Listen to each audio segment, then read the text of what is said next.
Day was today. We're going to break down different film. We're going to go David Griffin. We're going to go with head coach Willie Green. We are going to talk about Dejounte Murray's press conference, and then also we're going to talk about what Brandon Ingram had to say. The whole crew is going to be here. Chris Connor's going to join here in a second. Let's do it. First took away. That's the best. Get your money's worth now. Brought to you by the Scott Vicknair Injury Law Firm. If you've been injured in any kind of accident, car, truck, 18-wheeler, or hurt offshore, Scott Vicknair handles it all. Give him a call at 504-500-1111 for a free consultation. Yes, a free consultation. They always fight for the win. Powered by 4D. Right there. Powered by 4D. 4D energy drink. Ross, Chaz, Lito, Jarrett, Chris joins soon. First off, the whole crew's back. The whole fucking crew's back. Shout out to my dog, man. Chaz. Like the Pelicans. The go Let back. it do what the business is. The go back. What the business is. All right, Lito, let's just, you know what? Go ahead, bro. The go back. Hold on, Justin. Hold on, Justin. Before we go start, ahead. I need to say this. Yeah. Justin, you was too polite on the intro. I just want to say welcome back to the best basketball podcast in the world. This is the number one source of New Orleans Pelicans information. There's nowhere else you can go to get this kind of information. Not only that, entertainment. Like you're just not gonna get that. And check this out. They tried to box us out, but they can't lock us in. Yeah. And with that being said, I'd like to say this.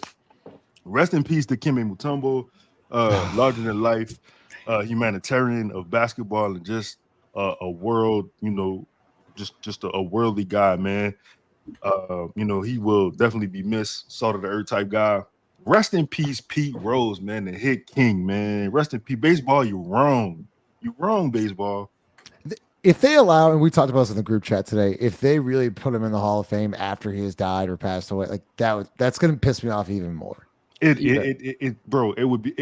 be furious.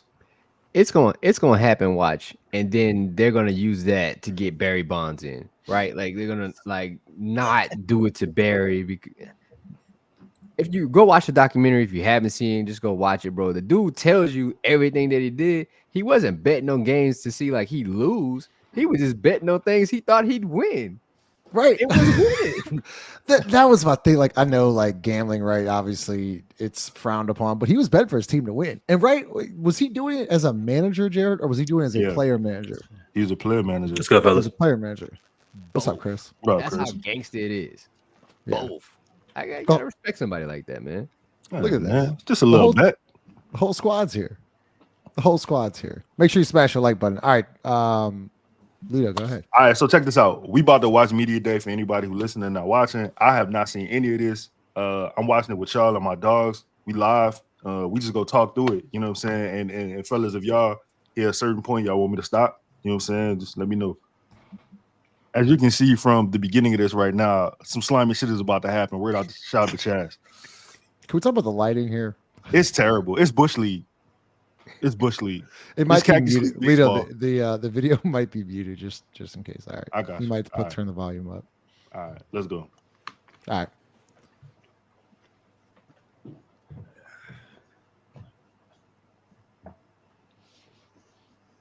Thank you for bearing with us as we make the transition there.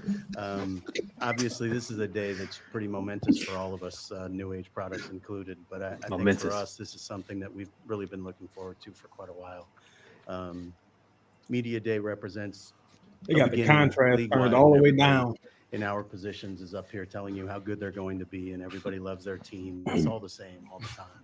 And what I think is really cool about our situation is brother telling us a narrative already. Build year over year in a way that's been mindful and meaningful. I think Coach Green and his staff have done a great job. Shout out to Kobe. Finding a way Shout to out to Kobe. navigate Thank you, Kobe. a roster that is deep. Griff is the king of adjectives and adverbs. That's what it is. But because of that versatility and depth, we've been able to find a way to sort of cobble together a good year. Cobble. I think right now, everybody in that locker room knows we have a chance. It's a perfect way to describe our core of centers. We've got more something talent than cobbled we've ever together. had. We've got talent that's by and large played together for quite a while. Too Who long. believes in each other at a really deep level. I think we have a versatile group, both offensively and defensively.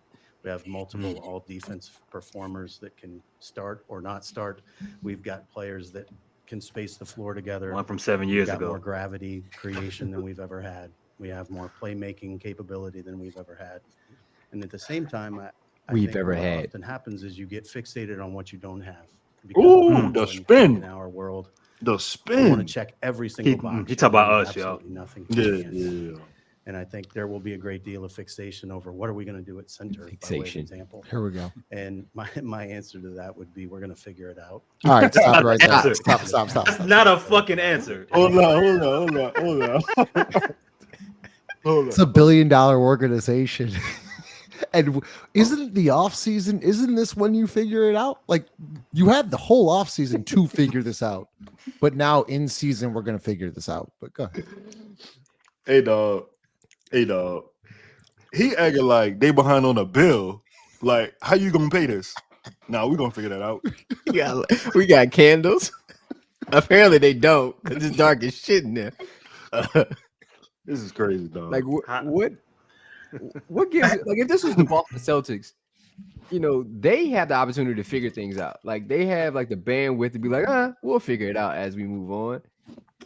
Y'all haven't done anything to say that you're gonna figure something out or warrant someone to allow you to figure things out. Hey, that boy said, just give us 82 games. We got it. We gonna figure this out. This is insane already. Go ahead. Yeah, I just already hate that notion of like the twist. I think one of y'all referred to it as the twist, right? Where when you said like, there's this notion that you're gonna fixate on the things you don't have. Well, like it's like getting a house and saying, well, we got lamps and a window unit and like 2 pots, but we do have a hole in the wall. Don't worry about the hole in the wall. We're not gonna fixate on that. It's like you can't do that. That's not like you can't do that. That's not how it works. I think just to cast it off in that way is like something extra is just sort of ridiculous. Hey, Kai crazy, dog, because he really did hit us with the concept of a plan. I just don't understand how you can, in reality though, like for real, like how can you come into the presser and be like, we're going to figure it out? What does that mean? Like, what did you do over the last 3 months? But would you, can I ask a question? Sure. Granted, it's your show. Whatever. We're like 45 seconds into this damn thing, but like, I would have preferred honesty there, but in reality, like what would you have preferred him say? Because that really is, we all knew that was the plan. It's like, we're just gonna have to figure it out. Like, I mean, there ain't not really a lot more he can do other than continue to try to make a move. And we've sort of talked about that ad nauseum over the last 2 months, but like, what would y'all have preferred him say right there? We understand our current center situation, and we are looking at possible ways to improve it. Anything. To Ross's question, he's gonna tell us the truth later on in this segment. It may not be, he's gonna tell us the truth, but he's almost gonna slip up, alluding to kind of what we talked about earlier. Fair enough. Proceed. But to answer Justin's question, how do you do it? You do it with dimly low light. You do it with bad lighting. There's one side that's way brighter than the other side. This is something that I know Lala's pissed off looking at this, but like there's one side that's way brighter than the other side. But go ahead. Just go ahead. We have bigs that can play in a traditional fashion. We have bigs that can stop. Right, let's stop. Fucking stop. Name talking about Trey Jemison? Is that the traditional side? Who is he talking about? He's talking about Daniel Tice. FIBA Tice. Yeah. Y'all listen. Hey, look, you want to have people on the show. Want Daniel Tice out there 20 minutes a game, 7 minutes to start the game. Daniel Tice is a traditional option. He just 6'6". That's all. No I don't think he is though. Nah, that's your guy, right? That's your man. Yeah, the FIBA legend. That's my dog. But I don't. He don't play like a traditional center. He could spread the floor. He gotta be talking about Trey Jemison, dog. He has to be. What's your definition right now of a traditional center? What's a traditional center? Like Missy is like the closest thing to a traditional center. That's what I was thinking. I was thinking like back to the rim, like traditional center, like a rim protector type, defensive sort of player. Like I that would be my guess who he's referring to, but I truly have no clue. I mean, I'm just guessing. Go ahead, Lito. It gets better. Space the court and be 3-point shooters. We have rim finishing athletic bigs. We have bigs that can play in space defensively. We have bigs that can protect the rim. But none of that matters if you're not going to be on the floor, because the wing talent and depth on this team is so good, they may not be. And I think Coach Green and his staff have looked very, very closely at a lot of different lineup combinations. I think they're going to try a lot of different things. But at the same time, when you've got 6 players like we do that have all played about 30 minutes a game in their career and are at the talent level they are, we stop we'll it figure it out. Just for 1 second. Really strongly that we're in a prime.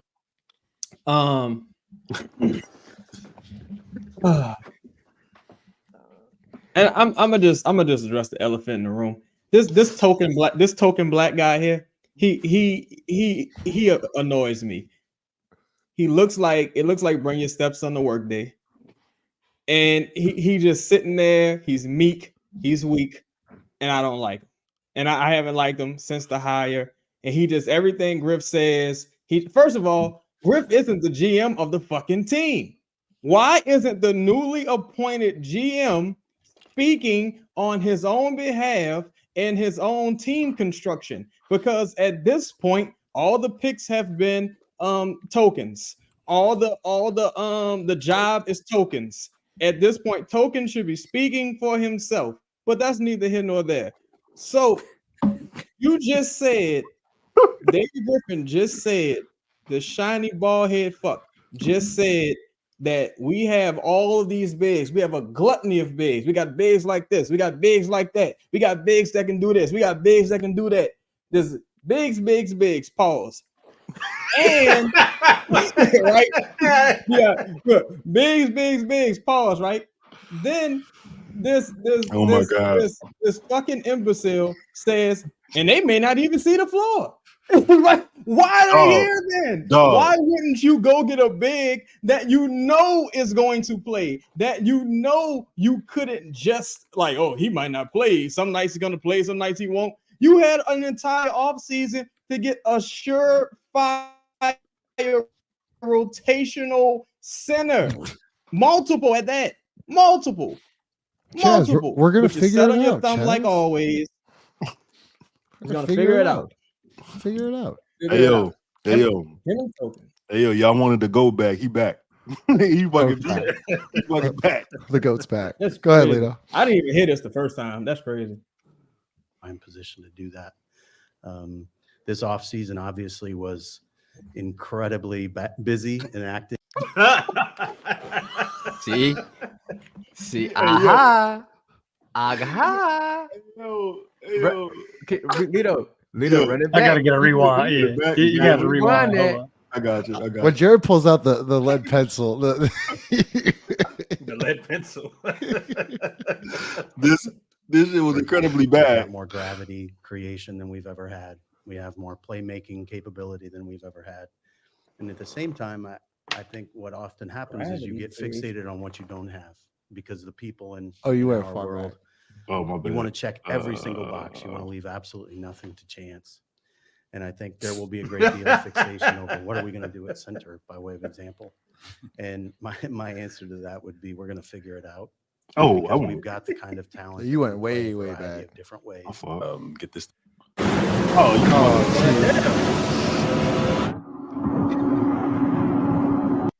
Get this thing going. What's going on here, Lito? Hey, it's YouTube, dog. I'm trying to remember. You know where I was at? Well, they are. We'll figure it out. And we feel really strongly that Let it we're in roll. a prime position to do that. This offseason obviously was incredibly busy and active in a whole bunch of different ways on and off the court.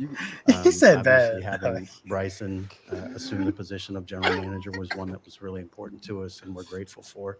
And without further ado, we'll get some of his comments and I'll shut up.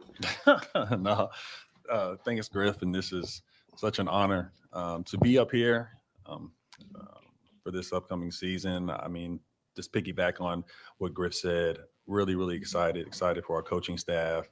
The amount of talent that we have on this team, I think it is the most I've seen since we've been here. Very deep and versatile roster. And yeah. Stop it.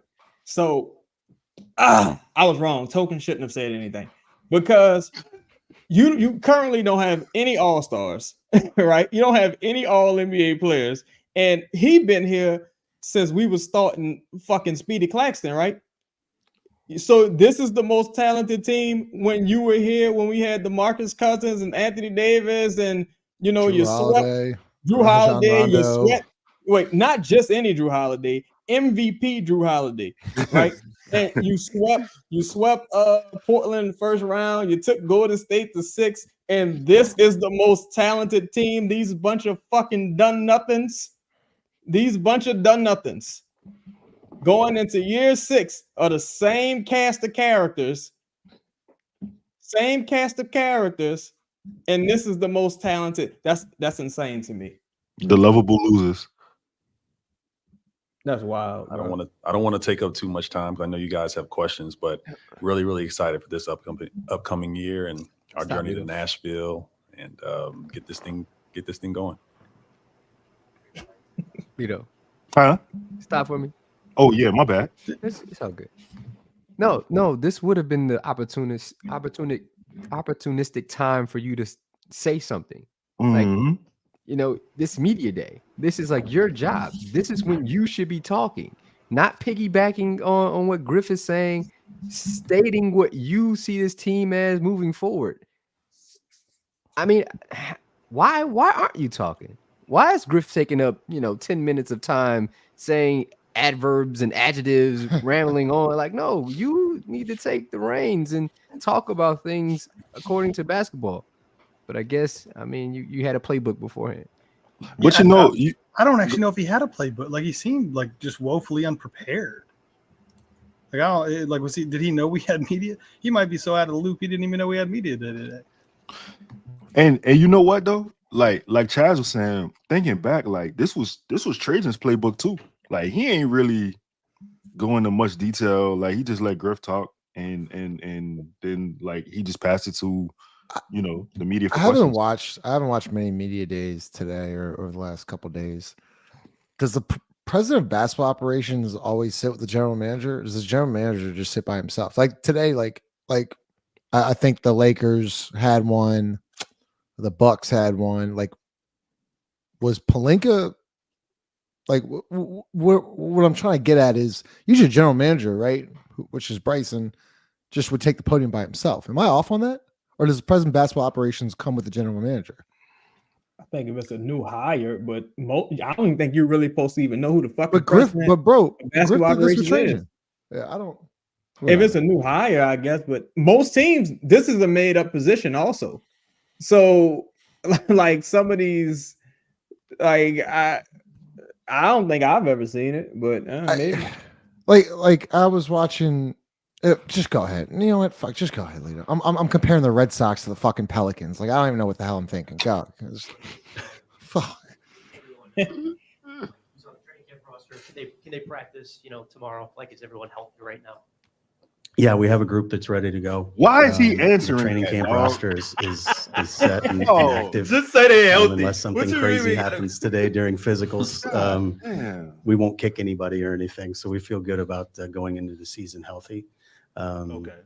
Which is also something that I don't think we've had in quite a while in terms of like an ability to really feel good about hitting the ground running. And you talked about the center thing. I was just wondering if you could go a little deeper on, hey, look, this is a team with a lot of talent. Christian S. A ton of guys with experience at center, in a division with great bigs, in a conference with great bigs, and trying to navigate that challenge this season.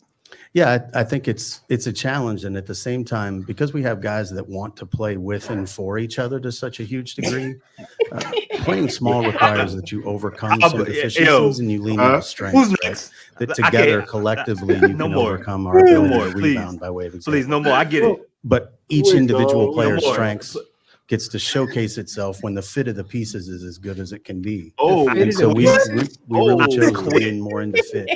There were certainly opportunities we would have had to add a big in a traditional sense. And at the same time, when you watch Germany play in the Olympics, you have to feel pretty good about Biba Daniel Theis's ability Theis. to play versus those bigs, and also to be a conduit offensively. Somebody who can be somebody that can advance the ball side to side. You can run offense through him. He can dribble, pass, and shoot. And we have a lot of dribble, pass, and shoot on this team. Stop it, Vito. Unfortunately, go ahead. First of all, I don't even know what the fuck he just said. It sounded like he just said we about to be unburdened by what it's been. But all that aside, this motherfucker just said, this slimy fuck, he just said that this motherfucker's crazy. This man's crazy. He just said that we got guys who want to play with and for each other. How is that relevant? How is that relevant at all? How is that relevant whatsoever? Also, I feel like I thought Christian was exemplary today, right? I thought Christian was exemplary. Shout out to Christian, man. I feel like you have to talk to David Griffin like you're talking to a small child. Like David. If I may be so familiar, Mr. Griffin, if I may not. They got some big 7', 6'11", tall, strong motherfuckers in your division. You got this big alien motherfucker in San Antonio. You got this other big alien motherfucker in Memphis. You got a monster down there in Houston that you tried to trade your bum for. You got all of these monsters in the division. Right? In the division. I ain't even talking about the conference. In the division. What you think they give a fuck about what Daniel Theis 1 foot in the league ass did in Germany? This is the same thing that happened with Billy Hernan Gomez. Man, we got a guy who he said we got an untradeable. Yeah. We got a 15th man that's untradeable. This motherfucker not in the NBA no more. Chaz, hold on. This motherfucker said he can be a conduit. You mean to tell me Daniel Theis, the guy that was barely in the NBA, like you probably had to go to Germany just to get him. You're gonna run your offense, possibly at times, through Daniel Theis, allowing him to be the conduit. That makes why would you even say that? Of all people. Like, why would you even no, you wouldn't do that. Like, he's not. Yeah, he can do some things, but that's not even the person you put that emphasis on. I don't get Griff, bro. Like, why lie like this? Sorry. Well, he said Daniel Theis can dribble, shoot, and pass. I've never seen Daniel Theis take somebody off the dribble. 1, 2. He's a 33% 3-point shooter. Just roll the clip. Hey, Justin. I know we talked about this already, Justin, but the fucking lighting is bothering me so much. And look at these immature ass microphones. This is a $1 million organization. $1 billion organization. Go ahead. I'm sorry. All right. Or fortunately, depending on how you look at it, we won 62 games in Phoenix with a roster that didn't have a quote big. We went on the next year to go to the conference finals as well, and with a team that had a player named Boris. Wait, is he talking about the Phoenix Suns? It gets even better. It actually gets better. Not. He serious? Are we back in 2008? He talking about Bron. No, he just said Boris Diaw. Oh no! Oh wow! Oh no! Jim, that's a little bit. Stoudemire play for that team? I thought that's who. I thought he did. That was Sean Marion team, right? Too. Yeah. Did Tim Thomas play for that team? I think so. Oh, I think Tim Thomas did play for that team. Quentin Richardson, Barbosa, fucking Joe Johnson. I think before he went to Atlanta. Why the fuck are we talking about the Phoenix Suns, bro? Hold on, dog. If you're talking about Boris Diaw, I'm furious right now, son. Oh, it gets better. Just said just wait till you get to Timothy Mozgov. You were the only one that was there. Yeah, who the fuck and is this? You weren't in any way really all that important while you were like just this. The league has changed at least 4 times since then. Hey, he giving himself the self hug, pinch me if I'm lying stance right now. He pinching himself. This motherfucker's insane. He can't believe he getting away with these lies. Diao playing center. Oh God, he was dead ass serious. Oh God. All right, I'm sorry. And Boris was a guy who had played 3 and point guard his whole career. And Mike D'Antoni made him a center. And I think what happens is when you're a basketball player to the degree that our guys are, you figure it out.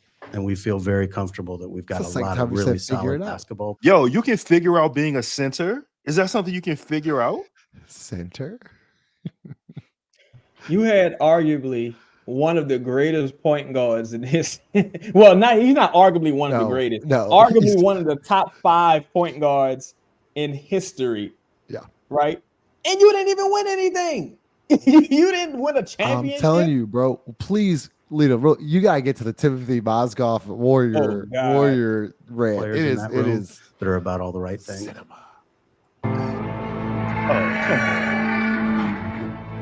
Elite show, brother. Oh, for sure. Talk about the need for change and the need to just have a different look with this roster going into this season. What was the approach this summer to trying to make those changes, and how do you feel about where the roster stands now? Yeah, I think, and maybe Bryson can speak to this too, but I think one of the things we were really mindful of was we were not a particularly good closing team. We weren't a team that could come down the stretch and really make plays when we needed to. So adding an elite playmaker and a point guard in Dejounte was something that was really important to us, because we've got incredible depth of playmaking. We didn't have incredible depth of people who had been proven game closers. And Dejounte is one of those. He's also, from a leadership perspective, much more of an alpha. I got you. Bruh, this motherfucker is crazy. Dog. The Phoenix Suns in 2007 were the 6th seed and were eliminated in the first round 4-1 by the San Antonio Spurs in 2007-8 season. In 2008-9, the Phoenix Suns, make sure I ain't tripping, they didn't make the playoffs. What is it? Go ahead. Yes, yeah. I mean, Fab, you had something? Man, hell no. I'm tired. Go ahead. And we've had, and I think you can already see the impact he's had in galvanizing our group. We've had great veteran leadership in a more quiet way. Justin looks like Eminem with that hoodie on. Justin about to lose himself in a moment. All right, I'm a grown ass man, dog. Spaghetti. Now this is fucking true, Chung. Shout out to you. Go ahead. Roll a clip, Lito. I think Dejounte is somebody who's ringing bells a little bit more vocally for us, and that's exciting. What is he doing? Last time, his ability to. Last time, y'all. What is he doing? On the 08 Phoenix Suns playoff roster, right? Because he said 08, right? Unless I'm tripping. The centers, the bigs on that team were Shaquille O'Neal, Amari Stoudemire, Sean Marks, right, and Boris Diaw. Wait, on the 08 team, wait, is he? Damn, they won't show that season. But what the fuck is this man crazy? No, is he cognitively in decline? We might need a fact check for everything Griff says. We need a fact checker. What a stat guy? Oh, I know, became stat guy. We might need a new stat guy. If y'all want to become stat guy, let me know. Dang. To pressure the paint. I mean, we kind of talked about internally how important that is. Zion has been a catalyst for us in that regard. A lot of our paint touches are driven through him, but now you get somebody with Dejounte that can make plays with the ball and facilitate as well as pressure the paint in close games. And so that's something that, as long as, to Griff's point, along with his leadership, that's something that we have not been able to have on this roster. And so it's a great addition. And I think he's going to add a ton of value in those regards.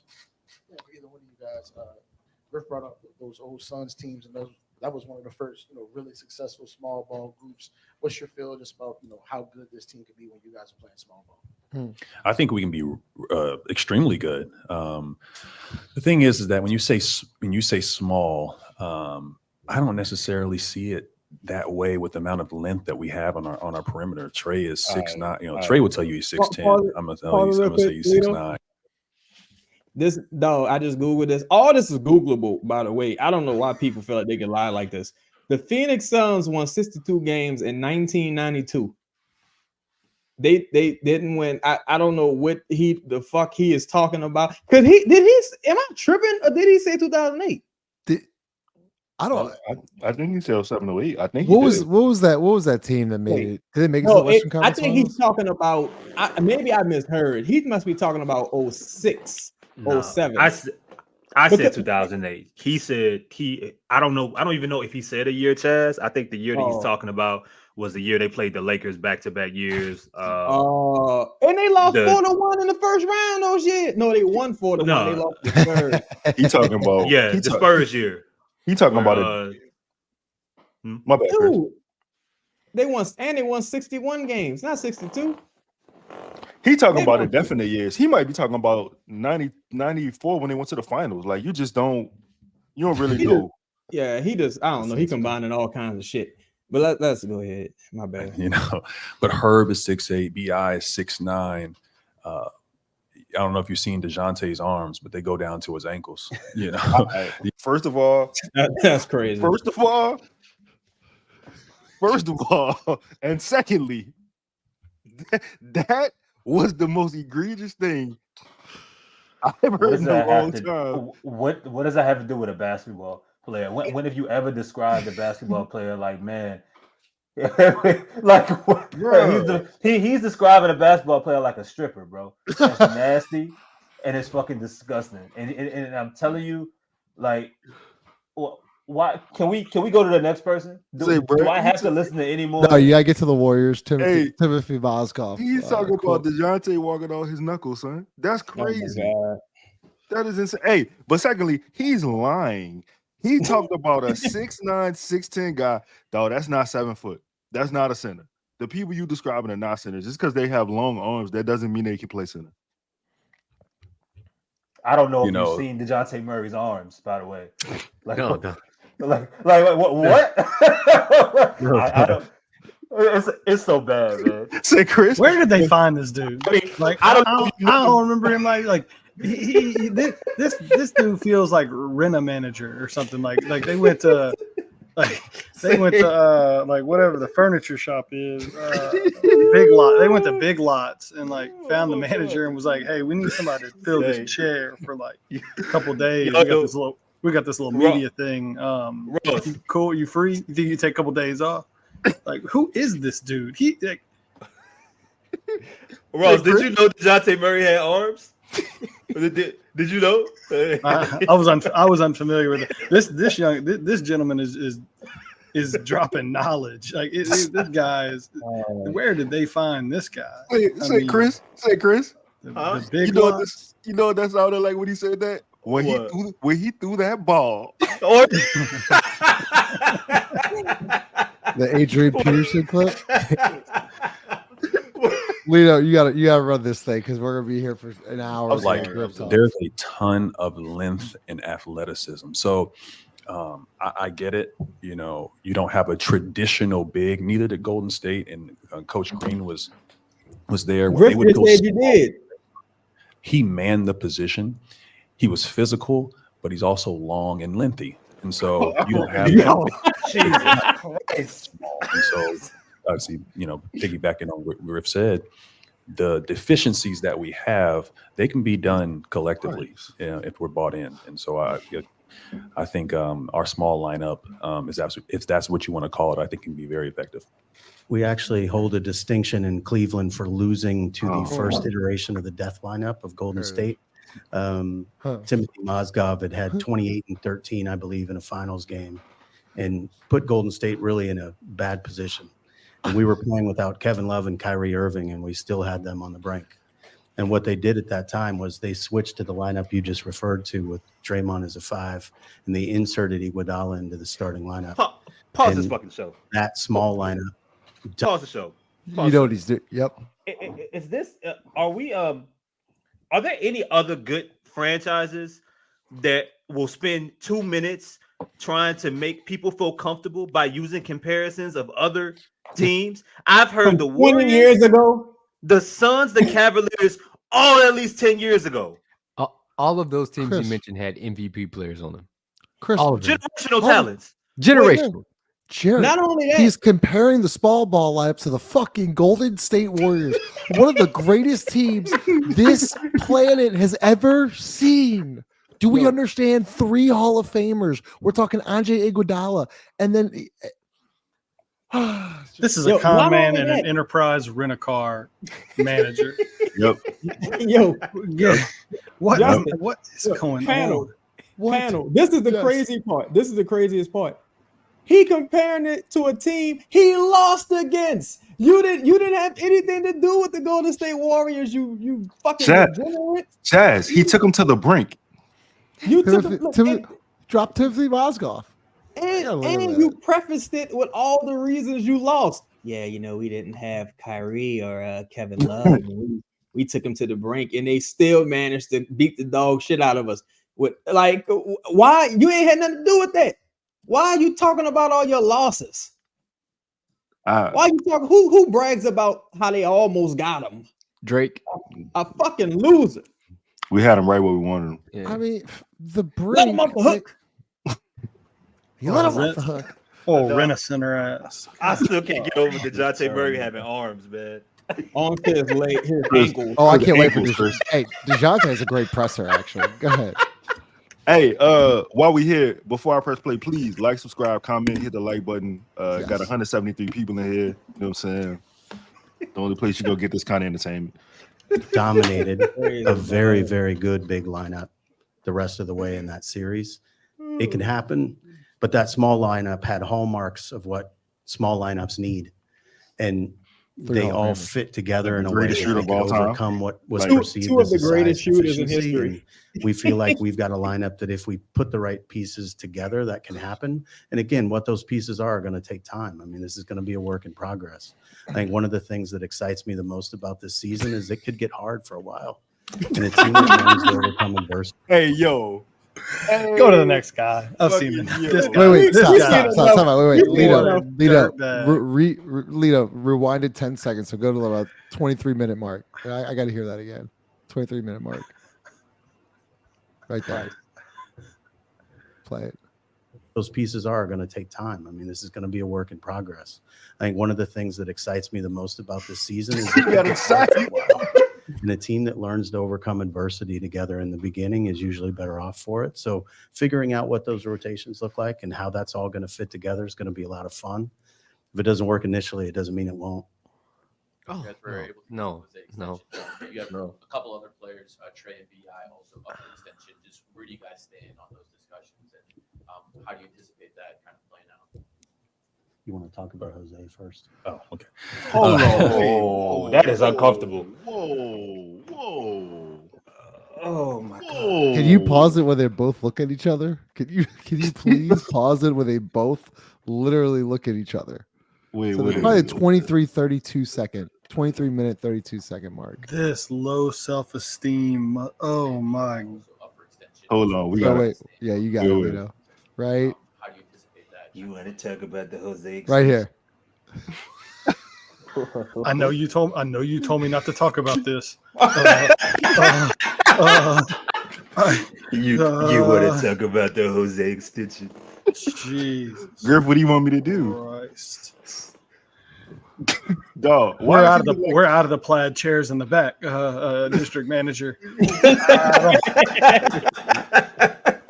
I don't have any more of the plaid chairs. Try to sell them something in a suede. This is love wins. He said love wins. Oh, yo.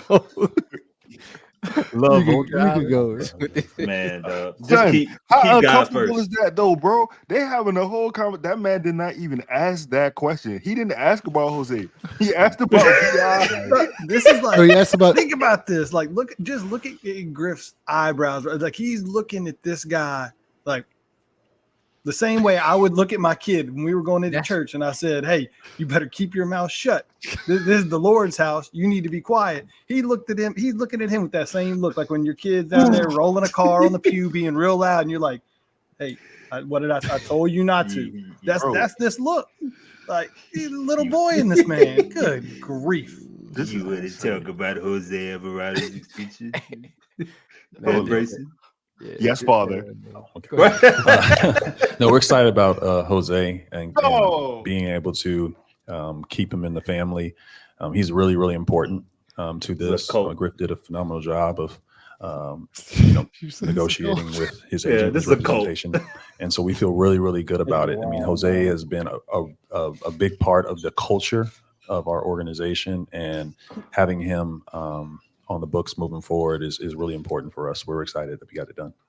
So the thing that Jose has in common with Dejounte, ask this question, Javonte Green, we've got far more depth of tenacity and want to on this group. I think we've got a real grit to us as a group.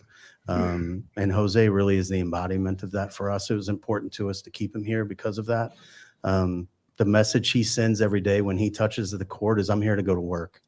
And while he may lay in the weeds too often trying to get a steal in the corner, he also brings a level of energy and effort and passion for this that we want our players to model.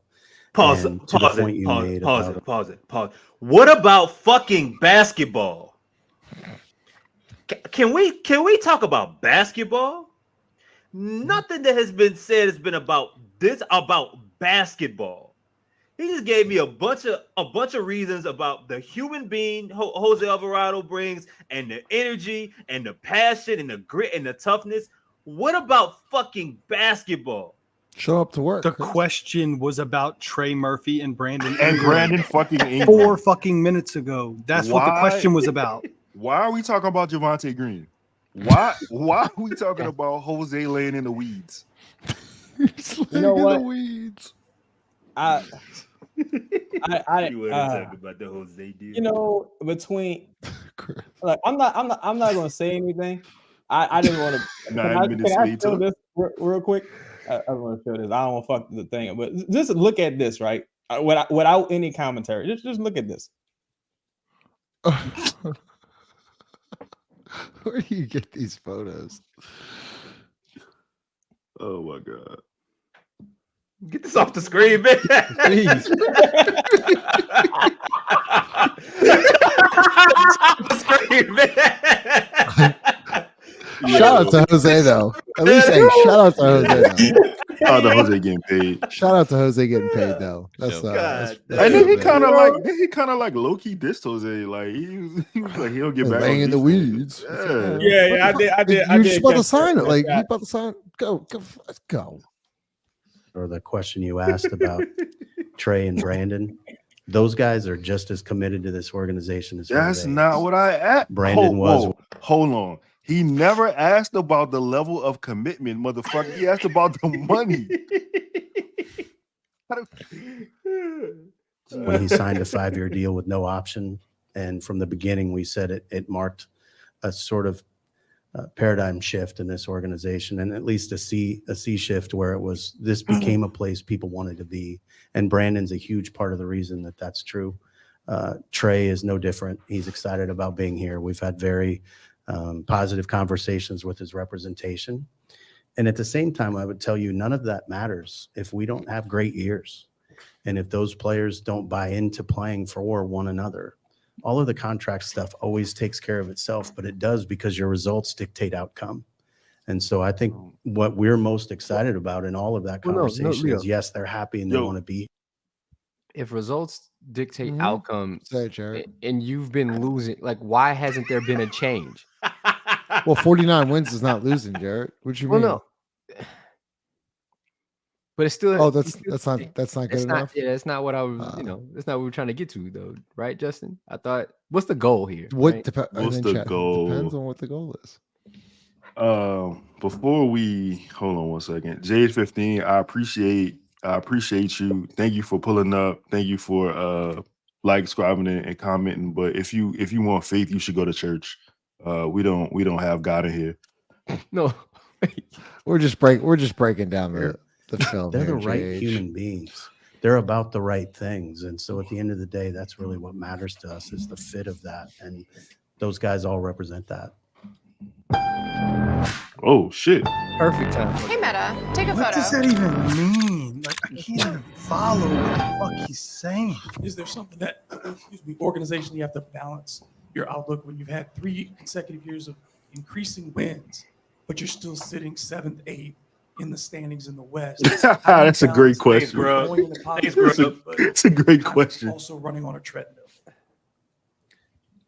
I think it's a great question. And one of the things you do is you don't sit on your hands. You make a profound move like we did with Dejounte Murray. Actually fill the holes that you feel like you have and to address the needs you have. This is a historically good Western Conference. We said it last year. There were 10 teams that were 10 games over 500. This year is not going to be any different. Teams that were considered tanking lottery teams last year have a potential to be playoff teams this year. And that's the conference we live in. And so from our perspective, it makes it so you can't take any day for granted. And so from our seat in the process, we can't take a day for granted. We will always be looking to find advantage and opportunity in terms of roster building. But at the same time, you don't do that at the expense of fit. And you don't do that at the expense of the character of the guys that are in the locker room and have been fighting for each other all this time. So to the point you made about the constant growth, that's important for a team to know they can do that. And they learn to lean on each other that way. So as we come down the stretch of games this year, they're going to have the ability to trust in a way that they wouldn't had we just made more wholesale changes. Yeah. Didn't you just okay. Can you stop? No, you're stop. You said stop. Well, didn't he? Maybe I'm wrong. Maybe I'm remembering wrong. But didn't he say in his exit interview that we were going to make major changes? Am I crazy for saying that? Well, no. If he's saying Dejounte Murray is the major. Oh, is that that's just the whole change? Yes, Dejounte. It was a profound change. A profound change. Yes. Not just a He regular wouldn't have one. even gotten that if I didn't think. I mean, that was a change. I wouldn't say it's a whole set. Like I wouldn't say that's. that was like a gimme though, because Rich hit him up to make. Also, like we've been knowing this. Like like they tried the deadline. Like they were gonna get him. Go ahead. You know why, JH? You know why we're being negative? They've won 2 playoff series in 23 years. Okay, 2 insinuations and decisions he made. How would you characterize those? And can you give him some context from where you stand? Yeah, so we've spoken to Brandon. We had members of our staff with him the vast majority of the offseason. We had a strength and conditioning coach with him as he was rehabbing, coming back from his injury at the end of the year. We've had skill development coaches with him in the offseason. He's never removed himself from us in terms of his level of engagement with us. There was a lot made over the optional workouts that were held, the player-led workouts that were held, and he wasn't there. I think from his perspective and having talked to him, he wasn't ready for that physically, and he knew it. And he didn't want to make it about what he can't do. He just wanted the players to have the time. That question, can we pause it? He engaged. Because what y'all are going to see is Brandon Ingram says he's 100% ready to go. When was this thing held? 2.5, 3 weeks ago? Mm-hmm. Yep. So, like, what percent do you think Brandon was then? I think Probably he wasn't 75, 80. I think what he wasn't is 30% of the salary cap, because that's the only way he was showing up in that bitch if he got that money. Well, that's why I don't. Go ahead, Lito. With them off of the court, he was still maintaining a relationship there, but it just wasn't the right time for him to join in at that level. And Bryson has spent time with him as well. Yeah, no, he's Brandon is. I mean, he's in a really good place. I don't really, follow the social media stuff like that. But obviously, I know that some things were said, and obviously that's why the question is asked. But I think he's in a really, really good place, and we're excited about him and his fit with this team moving forward. Griff, is your anticipation with Brandon that he plays out the season on the expiring contract? Yeah, I don't know really. I mean, Can we move to Willie Green? You don't wait, hold on, Chris. You don't know? You don't know? All right. You want to go to Willie? Yeah, we 49 minutes, 50 minutes into this. Yeah. We'll go to Willie. I think it's time to move on. Time for a new set of lies. I want to say this too. Bryson, there's a cleanup on aisle 6. A dog pissed under one of the chairs. Bryson, please bring a mop and bucket. I want to say this too, and this is directed at the public relations people. So going into year 4, once again, they didn't even ask Dog a question. He just came in like, thank God for this opportunity, but also Miss B, Dennis, Griff. It's always a blessing to get an opportunity to lead an organization and a group of young men and get to represent this city well. So looking forward to it. You talking like this a church? Really, what's it been like just getting to know Dejounte a little bit? How do you see him fitting in, impacting your team? It's been great. Watch this. He's a leader, and he's super excited to be here to join this team. He adds, another threat offensively, defensively as well. A former all defensive player, so he's excited to get to work. He's not going to do a ton of talking, but he definitely fits into what we're trying to build here. I think Griff used the word like alpha. I mean, just from a personality standpoint, what have you noticed there? Is it like a different personality than you didn't have on the team before? Just what do you see there? He adds to what we have. Griff mentioned it, but he has a dominant personality in the sense that he demands the room, and pause it, Lito. When he speaks, it's not. This is why so many people end up in jail, because you got to know just when to call your lawyer. You know what I'm saying? This motherfucker just contradicted himself with one direct question. Said he doesn't do a lot of talking. Then the man, I presume it was Christian, said, well, is he like an elf and stuff? Like, yeah, he commands the room. He's he has a dominant personality, etc. That means he is vocal. And you're going to hear Zion next say, oh, yeah, Dejounte is vocal. He's a vocal guy. He's a vocal leader. So what are you talking about? See, you didn't even have to lie. You just lied for no reason. You probably Hawkins said the same thing too. No, he probably hasn't seen or spoken to Dejounte since that introductory press conference. Honestly, I'm like for real. He probably hasn't. Chris, we're doing Griffin, Willie, then we're going to Dejounte next, then Brandon Ingram.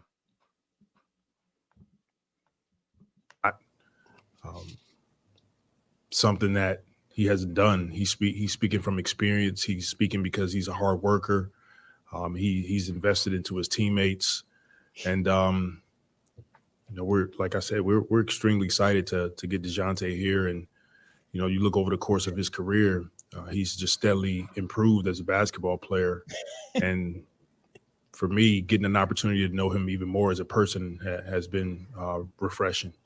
You talked a lot over the years about the relationship you've built with BI. Yeah.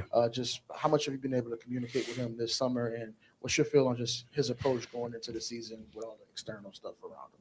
Yeah, BI is he's been fantastic to be around, to coach, starting with his character.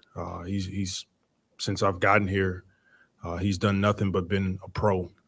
Anything that we've asked him to do, he's done it. Can you stop? He's a heck of a basketball player. Do y'all just want to fast forward to Dejounte? Because I don't know how much more I can hear of this. I didn't even watch him earlier. It don't matter. I haven't seen any of this, so I don't know. Who next, Zion? Yeah, we're gonna do Dejounte next. Okay. We do Dejounte then Brandon. That's what I was saying. All right, there's the only part of I watched this earlier. The only part of Willie Green's pressure that I thought was kind of like iffy for him. They asked about like rotation, or not rotations, but lineup, right? Mhm. And Griff said it's his decision, so they needed to add. I think it's Fletcher that asked him about the roster. I mean, the starting lineup, and it's almost like he didn't have an answer either. Like they asked him about, like, okay, what do you think the lineup's going to be? He's like, well, we're going to work through a couple of different things. I'm like, well, if they're told to ask you about it and you don't even have a definite answer, what's the point of even asking you? Because you're not going to answer it either. I was thinking about that, Jared. Like when he said he didn't have a starting lineup, and I necessarily didn't I don't know. It's like I don't mind they didn't have anything right now, like set in stone, and he has to see it. But I do kind of agree, like, yeah, we have, our first 3 or 4 guys. We're still debating on this. Like, I just would like to know what direction they're going to go in. Just have maybe some type of plan. Like, what are y'all planning to do, kind of thing? The issue, and responding to like the Ocean Tide and the other gentleman. Talking about the Pelicans members that's in here. Yeah, those guys. Yeah, and Gal if Swin is here.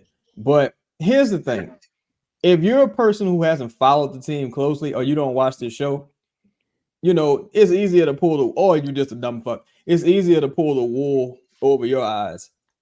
We've been saying for years, there's a company message that gets lost in translation from the top to the bottom. If you watch closely, Token and David Griffin answered 2 different questions. No one asked about the social media post. He just presumed that's what they were talking about. David Griffin presumed they were talking about Brandon missing the team thing.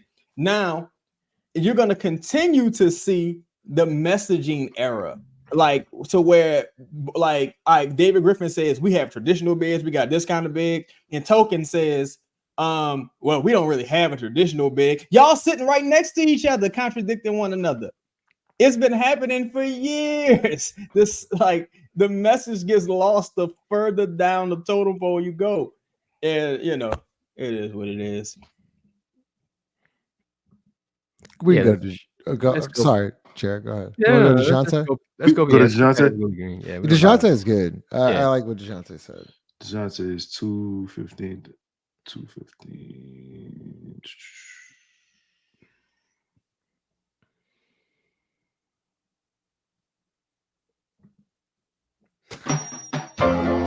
There is nothing like holding, loving, being around a champ. Okay, that's crazy. That's pretty wild. Yeah, that was.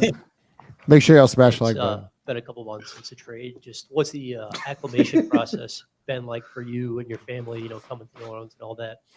Well, I mean, it's been great. When you live your life, thankful and grateful for the blessings you have. Everything else is easy. So it's been smooth for me and my family. And I think you put on social when the Josh Hart stuff happened, like, hey, I'm excited to be here. Just I know it's really early, but why are you feeling like this is a place like you think you can be comfortable and all that? I mean, I get paid to play basketball. Something I love doing, and obviously it became a workplace for me. And then other than that, it's a beautiful city, great people, loving, caring people, a lot of great food around here. So, we're excited. We're excited just to be here and build. And when you went from San Antonio to Atlanta, I'm sure there was an understanding that your role was going to look different. And I'm guessing it's the same mindset coming into this situation. I guess, where do you expect your game to change or look different now that you're adjusting to this new roster? I mean, I fit in anywhere. I love the game. I study the game. Obviously, new situation, different opportunities.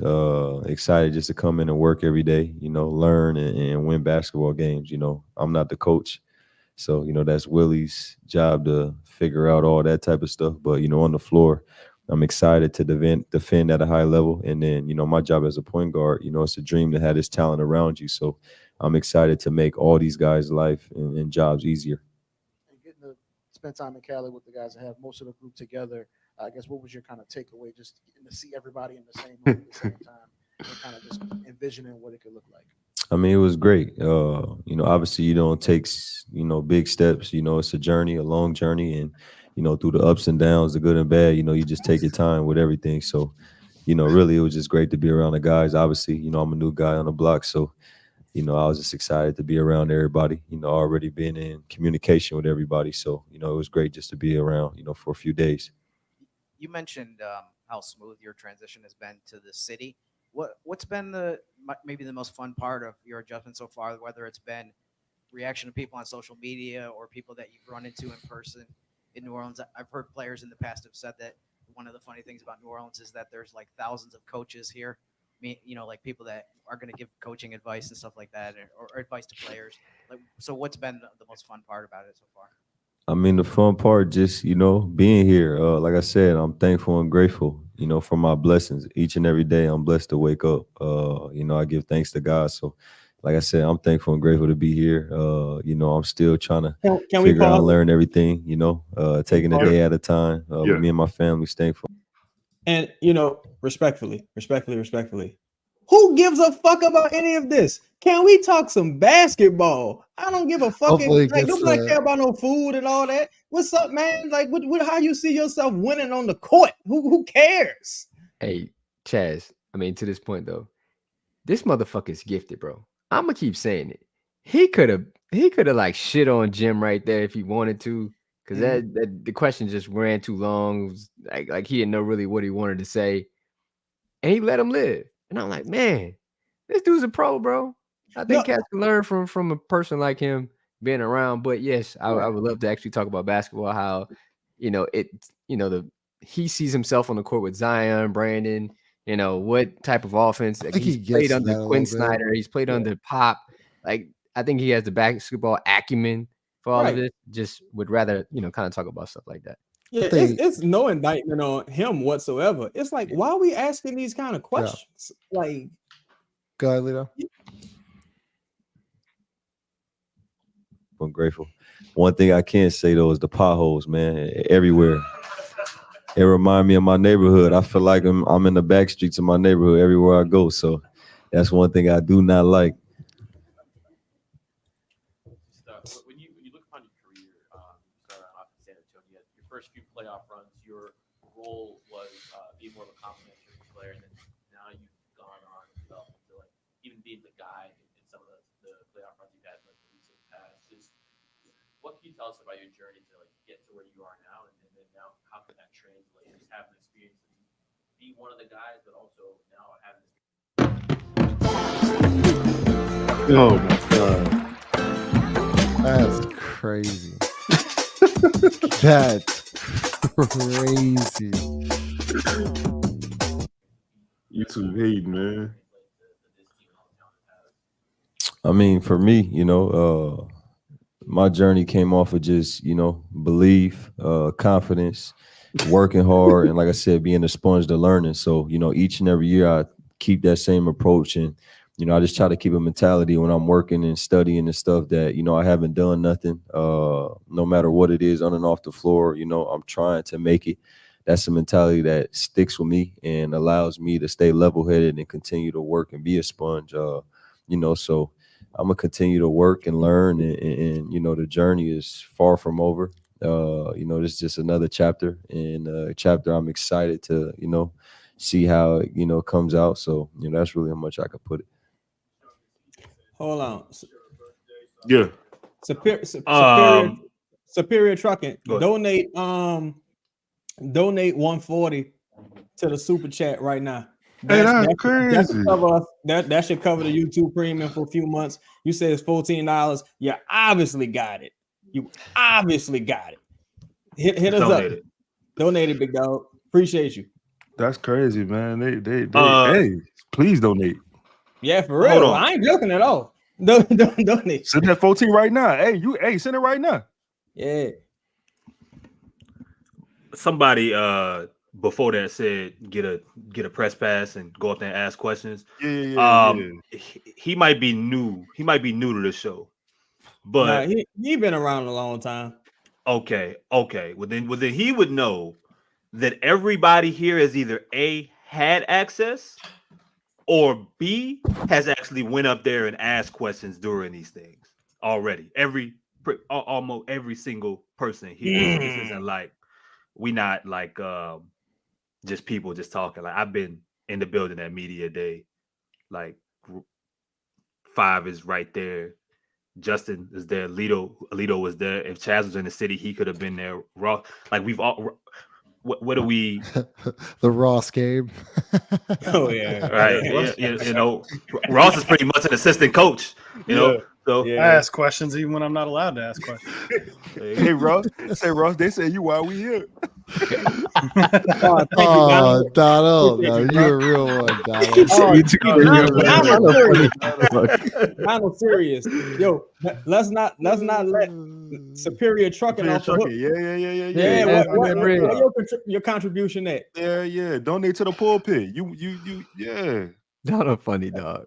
I'm about to say we poor, man. You know what I'm saying? You know, go ahead, man. Support. Just some poor Run it, podcasts, Lito. man. Run it. I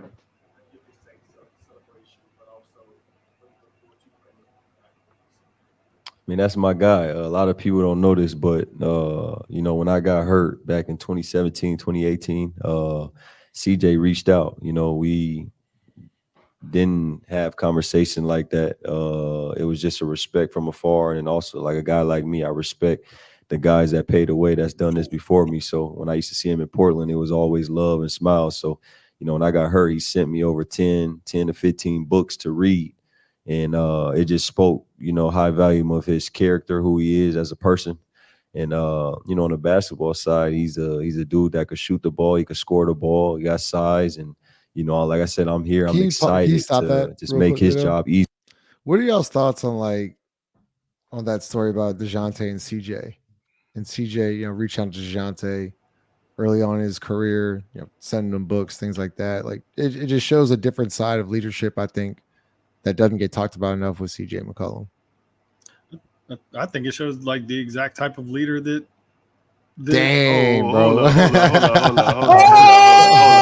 Hold on. Ocean Tide. We gotta get him. We gotta get him. Ocean Tide. Bring him on the Ocean show. Tide. DM DM me your forwarding address. We'll send you some stuff. Appreciate you, bro. That's legit. All right. Now That's Ocean Tide. No disrespect, but Superior Trucking. Yeah. Back to you. Because we got some motherfucking ballers up in here. Look, we got ballers up in here. So what's happening? What's happening? Spend all your money on good bars? Ocean Tide will get a couple of Appreciate shirts. you, Ocean Tide. Appreciate you. Shout out to What y'all think about that? For me, it's the exact type of leader that CJ is. Quiet, not publicizing things like that. He's an adult. Like he's a mature adult. And it's why it's going back to last night. It's funny to think that like he's definitely going to start. Yeah. And that's good. I mean, that helps automatically build chemistry, a level of trust and respect among those two guys. I mean, this is why you need CJ. Like, it really is. It doesn't get talked about enough. The man is an adult. He's mature. He's going to do things the right way. I think with this group, this whole team, a lot of times is this word character and culture get thrown around way too often. In my opinion, totally unnecessarily. I don't think there's some special culture about this organization. I don't know. I've just always found it to be a bit odd that's the word, that we've built some great culture.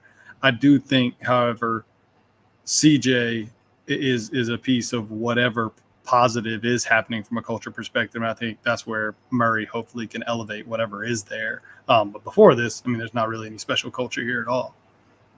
Nothing. It's from Fenway. It smells good. Oh, okay. Cool. Cool. World Series ball. All right. Yeah. All right. That makes sense. Okay. Easier, I was you just know, a couple of days ago, he was asking me, he want to ask me where I like the ball and all these different things. And I'm like, bro, I'm the guy that's here to get you the ball. Go ahead, Jared. I think that's a serious conversation that they needed to have. Like, okay, CJ asking him, like, oh, where you want the ball at? Like, no. I got the rock. You tell me where you would like, the ball pause. Like, I think that's a good conversation that they needed to have. Great conversation. Yeah. The roles may happen later on where they're on the court more, probably, in the second half of the season.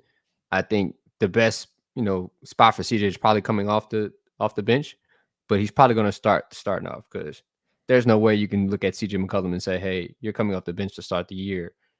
And you have to at least prove it to him. Like he's earned that, at least that respect to be like, okay, is it better without me? If not, then there's no way he's coming off the bench. I just think it's great that there's no awkwardness between. Like it feels good to not have awkwardness or much awkwardness on the team at like currently, because in seasons past you had guys who didn't particularly get along, and there's a bit of a dark cloud over this season in a bit, and clearly there's a dark cloud or a tinted lens on this camera that's broadcasting this. Man, hold on, Chad. Oh man, get your broke ass out of here, man. Get out of Get your here. broke ass out of here, man. Oh, you fucking scrub. Oh man, get your broke man. You banned, man. Get out of here, man. Motherfucker, you don't watch the news. You know inflation's out of control. Measly ass $5. But yeah, I think it's great that these two guys are clearly already have a camaraderie.